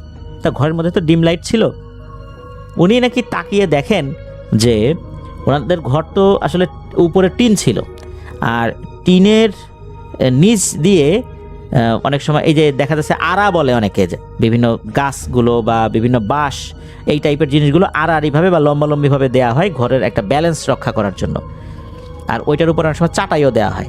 তবে ওই সময়ে ওইটার উপরে কোনো চাটাই ছিল না। উনি নাকি দেখেন যে এই একটা আড়ার উপরে একটা কালো কুচকুচে অবয়ব বসে আছে। এই অবয়বটার দুই পায়ের মধ্যে এক পা সে ওই আড়ার উপরে পা তুলে মানে ভাঁজ করে আছে, আর আরেক পা নিচে নামিয়ে দিয়েছে। পাটা এত লম্বা যে ওই উপর থেকে তার পাটা একদম নেমে এসে ওই বিছানার উপরে এসে ঠেকেছে। আর উনি যখন চোখ মেলেছেন ওই অবয়বটার দিকে তার চোখাচোখি হয়ে যায়। আর যখনই নাকি চোখাচোখি হয়ে যায় ওই অবয়বটার চেহারা কেমন কি ওই জিনিসটা বোঝার আগেই সাঁ করে ওই অবয়বটা বিছানার উপর নেমে এসে ওনার বুকের উপরে চড়ে যেই না বসেছে, সেই সাথেই এক হাত দিয়ে প্রচণ্ড জোরে বুকের উপর একটা চর মেরে বসছে। যখনই চর মেরে বসে সাথে সাথে উনি যন্ত্রণায় কুকড়ে উঠেছেন আর চিৎকার দিয়েছেন। তারপর নাকি ওই অবয়বটা অদৃশ্য হয়ে যায়। আর তখন তো অন্য সবাই চলে আসছেন, সবাই দেখে বুকের উপরে 5 আঙ্গুলের দাগ বসে গেছে, তবে আঙ্গুলগুলো অনেক চিকন বলে মনে হচ্ছে। তো এটা তো হইলো, এরপরে ওনাকে ঝাড়ফুঁক করে দেওয়া হয়েছিল, যেহেতু এরকম একটা ভয়ের ঘটনা ঘটলো আর কি। এর কয়েকদিন পরের ঘটনা, সেটা হচ্ছে রাতের বেলা ওনার ভাই আবারও চিৎকার দিয়ে উঠেছেন। উনি কিন্তু তখন লেখাপড়া করছেন, এই যে সাগর ইসলাম ভাই, ওনার ভাই আগে ঘুমাই পড়ছিলেন আর কি। উনি তো দৌড়ে গেছেন, ওনার মা বাবাও দৌড়ে আসে, কি হয়েছে। তখন বলতেছে যে উনি নাকি একটা সাপ দেখছেন। সাপটা কোথায়? বলে ঘরের এক কোনায়। উনি তো ঘুমিয়েছিলেন, অন্ধকারের মধ্যে সাপ দেখলেন কিভাবে? তখন লাইট জ্বালানো হলো, সত্যি দেখা গেল ঘরের এক কোনায় অদ্ভুত ধরনের কালো কুচকুচ একটা সাপ, সে কুণ্ডুলি পাকিয়ে বসে আছে। এটা দেখার সাথে সাথে সাগর ইসলাম ভাই একটা লাঠি নিয়ে আসলেন, লাঠি নিয়ে ওই সাপটাকে কয়েকটা আঘাত করলেন। সাপটা তো মোচড়াতে থাকে শরীরটা। এরপর উনি ওই সাপটাকে লাঠির উপরে নিয়ে উঠোনে ফেলে দেন। উঠোনে ফেলার পর ওইটাকে আরও বেশ কয়েকটা বাড়ি মেরে ফেলেন। ওই সময় অবশ্য বাড়ির লোকজন বলেছিল যে সাপটাকে মারার দরকার নাই, তবে উনি আর সেটা শোনেন নাই। ওই সময় at the heat of the moment আসলে উনি এই তাদের কথা শোনার মতো অবস্থা ছিল না। আর যে কয়েকটা বাড়ি মেরেছিলেন তাতে ওটার মরে যাওয়ারই কথা। তো মারাও গেল সাপটা। এরপর সাপটাকে ওই সময় উনি পাশে ফেলে দিয়েছিলেন, সাইডে একটা জায়গায় ফেলে দিয়েছিলেন। তবে সাপটা মারা যাওয়ার পর যে অন্য ধরনের কোনো সমস্যা হবে, তার সাথে গুরুতর কোনো সমস্যা, সেরকমটা আসলে কিছু হয়নি। এর কয়েকদিন পরে ঘটে আরেকটা ঘটনা, সেটা হলো যে ওনাদের যেই ঘর আর ওয়াশরুম, এই ঘর এবং ওয়াশরুমের মাঝখানে দূরত্ব যে খুব বেশি তা না, তবে ওয়াশরুমের পাশে একটা বড় পুকুর রয়েছে। এক মাগরিবের আজানের সময়, মানে উনি ওয়াশরুমে ঢুকেছেন, চিন্তা করেছেন যে একটু ফ্রেশ হয়ে অজু করে নামাজ পড়বেন। মাগরিবের আজানের সময় আজান দিয়েও দিয়েছে, এমন সময় উনি ওয়াশরুমে ঢুকেছেন। যখনই ঢুকেছেন, মানে ওয়াশরুমে ঢুকে দরজাও বন্ধ করেন নাই, এমন সময় ওনার কাছে মনে হলো অনেক বড় কোনো গাছ পানির ভিতর পড়লে যেরকম শব্দ হয় ওই রকম একটা শব্দ হলো। উনি সাথে সাথে ওয়াশরুমের দরজা বন্ধ না করে বাইরে বের হয়েছেন। কি পড়লো রে পানির মধ্যে? উনি পুকুর পাড়ে গিয়ে দেখেন পানি একদম ঠান্ডা হয়ে আছে। অর্থাৎ ঠান্ডা বলতে কোনো ঢেউ নাই, কিচ্ছু নাই। তাহলে মাত্রই এত বড় একটা শব্দ হইলো, এত জোরে একটা শব্দ হইলো, মনে হচ্ছে অনেক বড় কিছু একটা পানিতে পড়েছে, তাহলে তার কোনো আলামতও বোঝা যাচ্ছে না। আশেপাশে গাছপালা তো ঠিকই মনে হচ্ছে, কারণ মাগরিবের আজান তো দিচ্ছে তখনও, চারদিকে তো যথেষ্ট আলো আছে তখনও। উনি কিন্তু দেখলেন সব কিছু ঠিকঠাক। উনি তখন ওনার মাকে জিজ্ঞেস করলেন যে তুমি কি কোনো শব্দ পাইছো? আমি তো এরকম একটা শব্দ পেলাম। তখন ওনার মা বলেন না তো, আমি তো এরকম কোনো শব্দ পাইনি। তখন উনি মনে করলেন এটা হয়তো ওনার মনের ভুলও হতে পারে। তো এটা একটা ব্যাপার হলো। শোনা যায় ওই পুকুরে নাকি বেশ কিছু সমস্যা আগে থেকেই রয়েছে। ওই পুকুরের পাশে একটা পুরনো হিজল গাছ রয়েছে, অনেকেই বলেন ওই হিজল গাছের সমস্যা। এরপরে উনি একদিন আর একটা বিষয় দেখেন, এটাও অনেকটা সন্ধ্যার দিকেই আর কি। অনেক সময় অনেক বড় বড় মাটির জালা বলা হয় আর কি, অনেক বড় বড় মাটির হাঁড়ি, এই হাঁড়িগুলোতে ধান রাখা হয়। যারা গ্রামে আছেন বা গিয়েছেন তারা এই ধরনের বড় বড় মাটির হাঁড়িগুলোর সাথে পরিচিত। এগুলো কোনোটা একদম কালো কুচকুচে হয়, আবার কোনোটা অনেকটা লালচে টাইপের হয়, যেহেতু আগুনে পোড়ানো হয় আর কি। এগুলোর মধ্যে ধান রাখা হয়। বিশেষ করে এমনও হয় যে এগুলোর মধ্যে অনেক ধান রেখে এর ভিতরে পানি দিয়ে কিন্তু নিচ থেকে আগুন দিয়ে ধানগুলো কিন্তু সেদ্ধ করা হয়, আবার সেদ্ধ ধানও ওর ভিতরে রাখা হয়, অনেক বড় হয় আর কি এগুলো। তো উনি মাগরিবের আজান হচ্ছে এমন একটা সময় দেখেন যে এরকম একটা বড় জ্বালা, কালো রঙের একটা বড় জ্বালা, এইটা পুকুরের কেনারে আছে। উনি চিন্তা করলেন কী ব্যাপার, এইখানে এত বড় মাটির জ্বালা কে রাখলো? এই চিন্তা করতে করতে উনি দেখেন ওই জিনিসটা সা করে পুকুরের মধ্যে নেমে গেল বলতে একদম পানির নিচে চলে গেল। এটা কিন্তু উনি নিজের চোখে দেখেছেন, এটা পরবর্তীতে বেশ কয়েকজনের সাথে শেয়ারও করেছেন। তো ওই পুকুরে আর একটা বিষয় নাকি রয়েছে, সেটা হচ্ছে যে অনেক মাছ নাকি ওটাই ছাড়া হয়, কিন্তু যেই পরিমাণে মাছ ছাড়া হয় সেই পরিমাণে মাছ আসলে পাওয়াই যায় না। মাছগুলো যে কোথায় যায় এটা বলাটাই মুশকিল হয়ে যায়। ওনারা একটা কাজ করতেন, সেটা হচ্ছে যে ছোট ছোট মাটির হাঁড়ি ওই পুকুরের মধ্যে ডুবিয়ে রাখতেন, কিছু কিছু জায়গায় চিহ্ন দিয়ে রাখতেন যে ওইখানে গেলে এটা পাওয়া যাবে। দেখা যাচ্ছে যে ওই মাটির হাঁড়ির সাথে একটা সুতো বেঁধে ওটার উপর একটা শোলা বা এমন জাতীয় কোনো জিনিস দিয়ে রাখা, যাতে করে উপর থেকে বোঝা যায়, এটা পানির উপর ভেসে থাকে, বোঝা যায় এই বরাবর মাটির নিচে হাঁড়িটা আছে। মাগুর মাছ, শোল মাছ বা শিং মাছ নাকি এগুলোর মধ্যে ঢুকে থাকতো, গর্ত মনে করে ওর ভিতরে ঢুকে যেত। ওনারা আবার ডুব দিয়ে ওই হাঁড়িটা তুলতেন, বেশ মাছ পেতেন আর কি। এমনিতে তো মাছ পাওয়াটা খুব দুষ্কর হয়ে যেত ওই পুকুরে। এইভাবে ওনারা একটা কৌশল অবলম্বন করতেন, যার কারণে মোটামুটি মাছ পেতেন। একবার হলো কি, মাছ ধরার জন্য এই যে সাগর ইসলাম ভাই, ওনার ভাই, তারপর ওনার আরও বেশ কিছু আত্মীয় স্বজনরা মিলে পুকুরে নামছেন। তো ওনাদের এক আত্মীয় পুকুরে নেমে ওই হাঁড়িগুলো তুলছেন, ডুব দিয়ে হাঁড়ি তুলছেন। একটা সময় হলো কি, উনি মানে হঠাৎ করে পানির উপর ভেসে উঠে তাড়াতাড়ি সাঁতার কেটে উপর দিকে চলে আসছেন এবং খুব হাঁপাচ্ছেন, মনে হচ্ছে খুব ভয় পাইছেন। তখন ওনাকে জিজ্ঞেস করা হলো যে কী ব্যাপার, কী হয়েছে? তখন উনি একটা ভয়ঙ্কর তথ্য দিলেন। সেটা হলো, উনি এভাবে ওই যে হাঁড়ি তুলতে গেছেন, তো একটা জায়গায় হাঁড়ি আছে এটা উনি শনাক্ত করেছিলেন। যখন ওইখানে নেমেছেন, ওই হাঁড়িটা ধরতে গিয়ে মনে হলো পাশের একটা বড় হাঁড়ি আছে, মনে হচ্ছে এটা বেশ মানে পিছলা টাইপের জিনিস, ওইটা মনে হলো বেশ বড় সাইজ। যখনই নাকি ওইটা উনি ধরেছেন হাত দিয়ে, তখনই প্রচণ্ড জোরে ওই কারেন্টের শক খাওয়ার মতো একটা শক খান, আর ওই হাঁড়িটা মনে হলো ছুটে কোনো জায়গায় যেন চলে গেল। তখন উনি বুঝতে পারলেন যে এটা তো স্বাভাবিক কোনো জিনিস না রে। এরপর উনি দ্রুত পানির উপরে উঠে এসেছিলেন। তবে এরপর অবশ্য ওনার সাথে কোনো সমস্যা হয়নি। আর একটা ঘটনা ঘটেছিল ওই পুকুরে, যেটা এই সাগর ইসলাম ভাইয়ের মা দেখেছিলেন। উনি এক রাতের বেলা ওয়াশরুমে যাওয়ার জন্য বের হয়েছেন, যেহেতু ওনাদের ওয়াশরুমটা পুকুরের কাছাকাছি।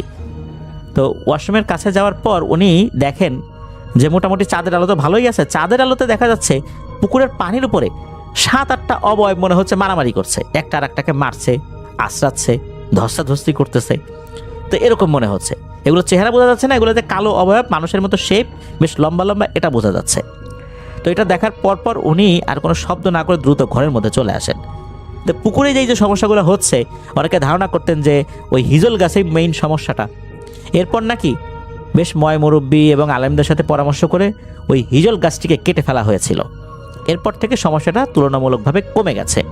ওই পুকুর কেন্দ্রিক আরও বেশ কিছু সমস্যা আছে, পরবর্তীতে সাগর ইসলাম ভাই আমাদেরকে পাঠাবেন বলে জানিয়েছেন। ধন্যবাদ জানাচ্ছি সাগর ইসলাম ভাইকে।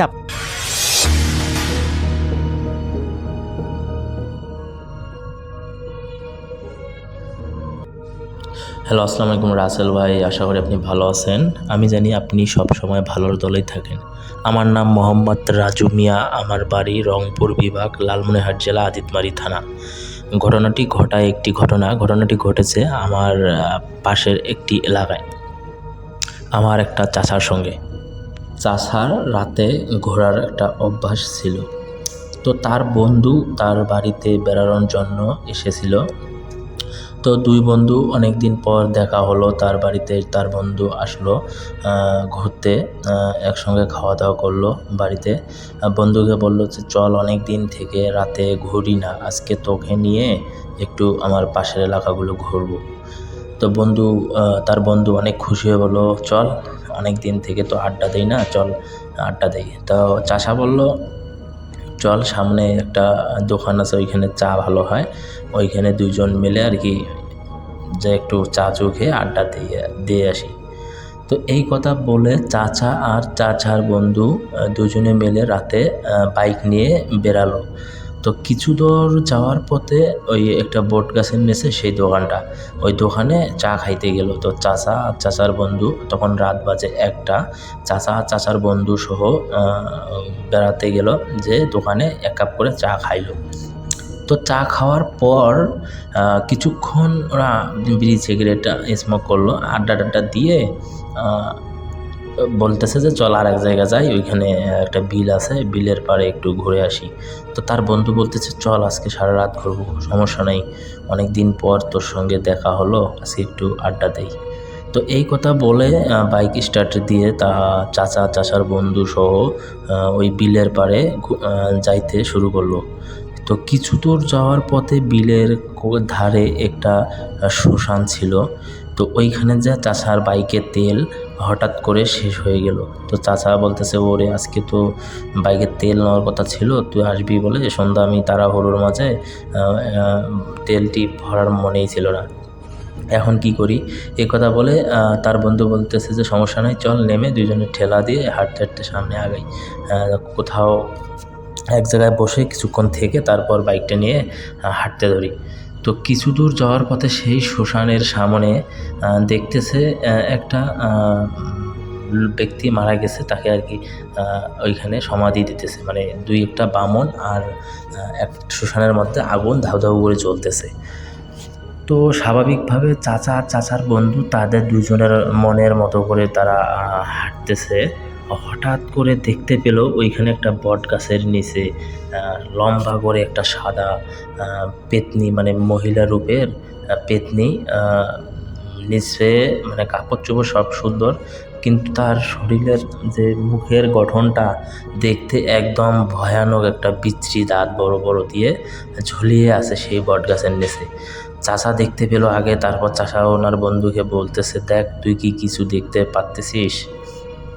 ওর বন্ধু, আমার চাচার বন্ধু বলতেছে কি?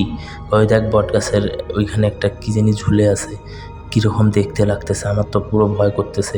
এরকম বলে চাচার বন্ধু দেখা মাত্র ও সত্যি তো, এটা কী জিনিস, এটা তো আগে কখনো দেখি নাই। এই বলে চাচার বন্ধু বলতেছে বন্ধু চল এখান থেকে চলে যাই, এখানে এটা হয়তো মনে ভয়ানক কিছু হতে পারে। তো চাচা বলতেছে দাঁড়া না একটু দেখি জিনিসটা কি। এইদিকে তো একটা লাশ পড়তেছে শ্মশানে, তা বাদে কেউ নেই, রাত বাজে তখন প্রায় 2টা 2:30টার দিকে। আবার অন্যদিকে বট গাছের ঝুলি আছে একটি ভয়ানক পেতনি। এটা ব্যাপারটা কেমন না? তো চাচা বলতেছে চল একটু সামনে যেয়ে একটু দেখে আসি এটা জিনিসটা আসলে কি। তার চাচার বন্ধু বলতেছে না, এদিকে যাওয়া যাবে না, সমস্যা আছে। তো দুজনেই যাবে বলে দুজনে পরে গাড়িটা স্টার্ট করে সামনের দিকে আগাতে থাকলো। আর ওই সেই শ্মশানের যে লাশটিকে পোড়াচ্ছিল সেই লাশটি হঠাৎ করে চাচারা যখন সামনে গেল, মানে দেখতে পেল একটা ভয়ানক একটা দৃশ্য। এই যা দেখে মনে করেন যে আপনাদের পুরো গা শিংড়ে যাবে, মানে একটা আসলে এটা বলার মতো না, তারপর বলতে হয়। ওই জায়গায় যাওয়ার পর দেখতেছে ওই বামনগুলো ওইখানে নাই, উধাও হয়ে গেল। শুধু সেই লাশটা শ্মশানের মাঝখানে থুয়ে যে পড়তেছে ওই লাশটি তারা দুইজনই এত ভয় পেয়েছে, মানে ওই লাশটি তাদের দিকে এগোচ্ছে। তারা তো ভয়ে কি করবে বুঝতে পারতেছে না। তারা দুজনে বুদ্ধি করে জুতা হাতে নিয়ে দৌড়, মানে চিন্তা ভাবনা করতেছে। কিন্তু তাদের পিছনে আর একটা অবয়ব মানে জাতীয় একটা ভয়ানক একটা শিংওয়ালা গরুর মতো দাঁড়িয়ে আছে। তারা দুজন তো দেখে পুরো একদম অবাক, মানে কি করবে তারা বুঝতে পারতেছে না। এই মুহূর্তে তারা বুদ্ধি করে তারা দৌড় মারলো সেই বাইকের দিকে। বাইকের দৌড় মেরে বাইক নেবে না তারা চলে যাবে এখান থেকে, এটা ভাবতেছে। তারা বাইক নিয়ে কিছু দূর পথ দৌড়ে কিছু দূর পথ ওইখান থেকে চলে গেল। তারপর চাচার বন্ধু কিছু দূর পথ যাওয়ার পর একটা সামনে একটা দোকান দেখতে পেল। ওই দোকানে আর কি পেট্রোল নেওয়ার পর ওইখানে ওই কথাগুলো আর কি বললো দোকানিকে। কিন্তু দোকানের আসলে ওইখানে যে তেল নিল, মানে এত রাতে যে পেট্রোলের দোকান খোলা, ওরা আসলে বুঝতেই পারে না যে ওটা আসলে দোকান ছিল না, ওটা একটা ভূতের দোকান ছিল। ওরা সব ধান্দা দেখতেছে এরকম। তো তেল নেওয়ার পর বাইক যখন স্টার্ট দিল টাকা দেবে, দেখতেছে যে লোকটির পা নাই, কিন্তু শুধু সাদা একটা কালো একটা জুব্বার মতো আর কি দোকানে বসে আছে, পা নাই। আর টাকা দেওয়ার পর টাকাটা যে নিল, টাকাটা নেওয়ার পর তাদেরকে একটা সাদা নোট দিল ফেরত, টাকার বদলে টাকা ফেরত দিল। একটা 500 টাকার নোট দিয়েছিল, তেল নিয়েছে 200 টাকার এরকম। তো ওরা তো মানে এত ভয় পেয়ে টাকাটুকু সব ছেড়ে ওই দোকানের ওইখান থেকে বাইক স্টার্ট দিয়ে কিছু দূর পথ মানে আগালো। কিন্তু ওরা দেখতেছে কিছু দূর পথ আগালো, কিন্তু ওরা অরিজিনালি ওই শ্মশানের ওইখানে অজ্ঞান হয়ে দুইজনে পড়েছিল, কিন্তু এটা ধান্দা দেখতেছে। তাদের জ্ঞান ফিরে দেখে গাড়ির আসলে তেলও ভরায় নাই, কোনো দোকানও ছিল না, ওইখানে ওরা দুজন পড়ে আছে। তো পড়ে আছে তখন একটু সকাল সকাল মানে সূর্যটা একটু উঠে পরে দুজনের জ্ঞান ফিরল। পরে দেখতেছে বট গাছেও কিছু নেই, শ্মশানেও কিছু নেই। তারা আসলে এটা একটা সত্যিকারের ঘটনা দেখছিল, কিন্তু রাতটা ওদের অজ্ঞাত অবস্থায় মানে স্বপ্নের মাঝখানে বাকি সবটুকু দেখেছে। তো এই ছিল রাসেল ভাই আমার পাশের এলাকার চাচার ভয়ানক একটি ঘটনা। যদি ভালো লাগে অবশ্যই আপনি শেয়ার করবেন।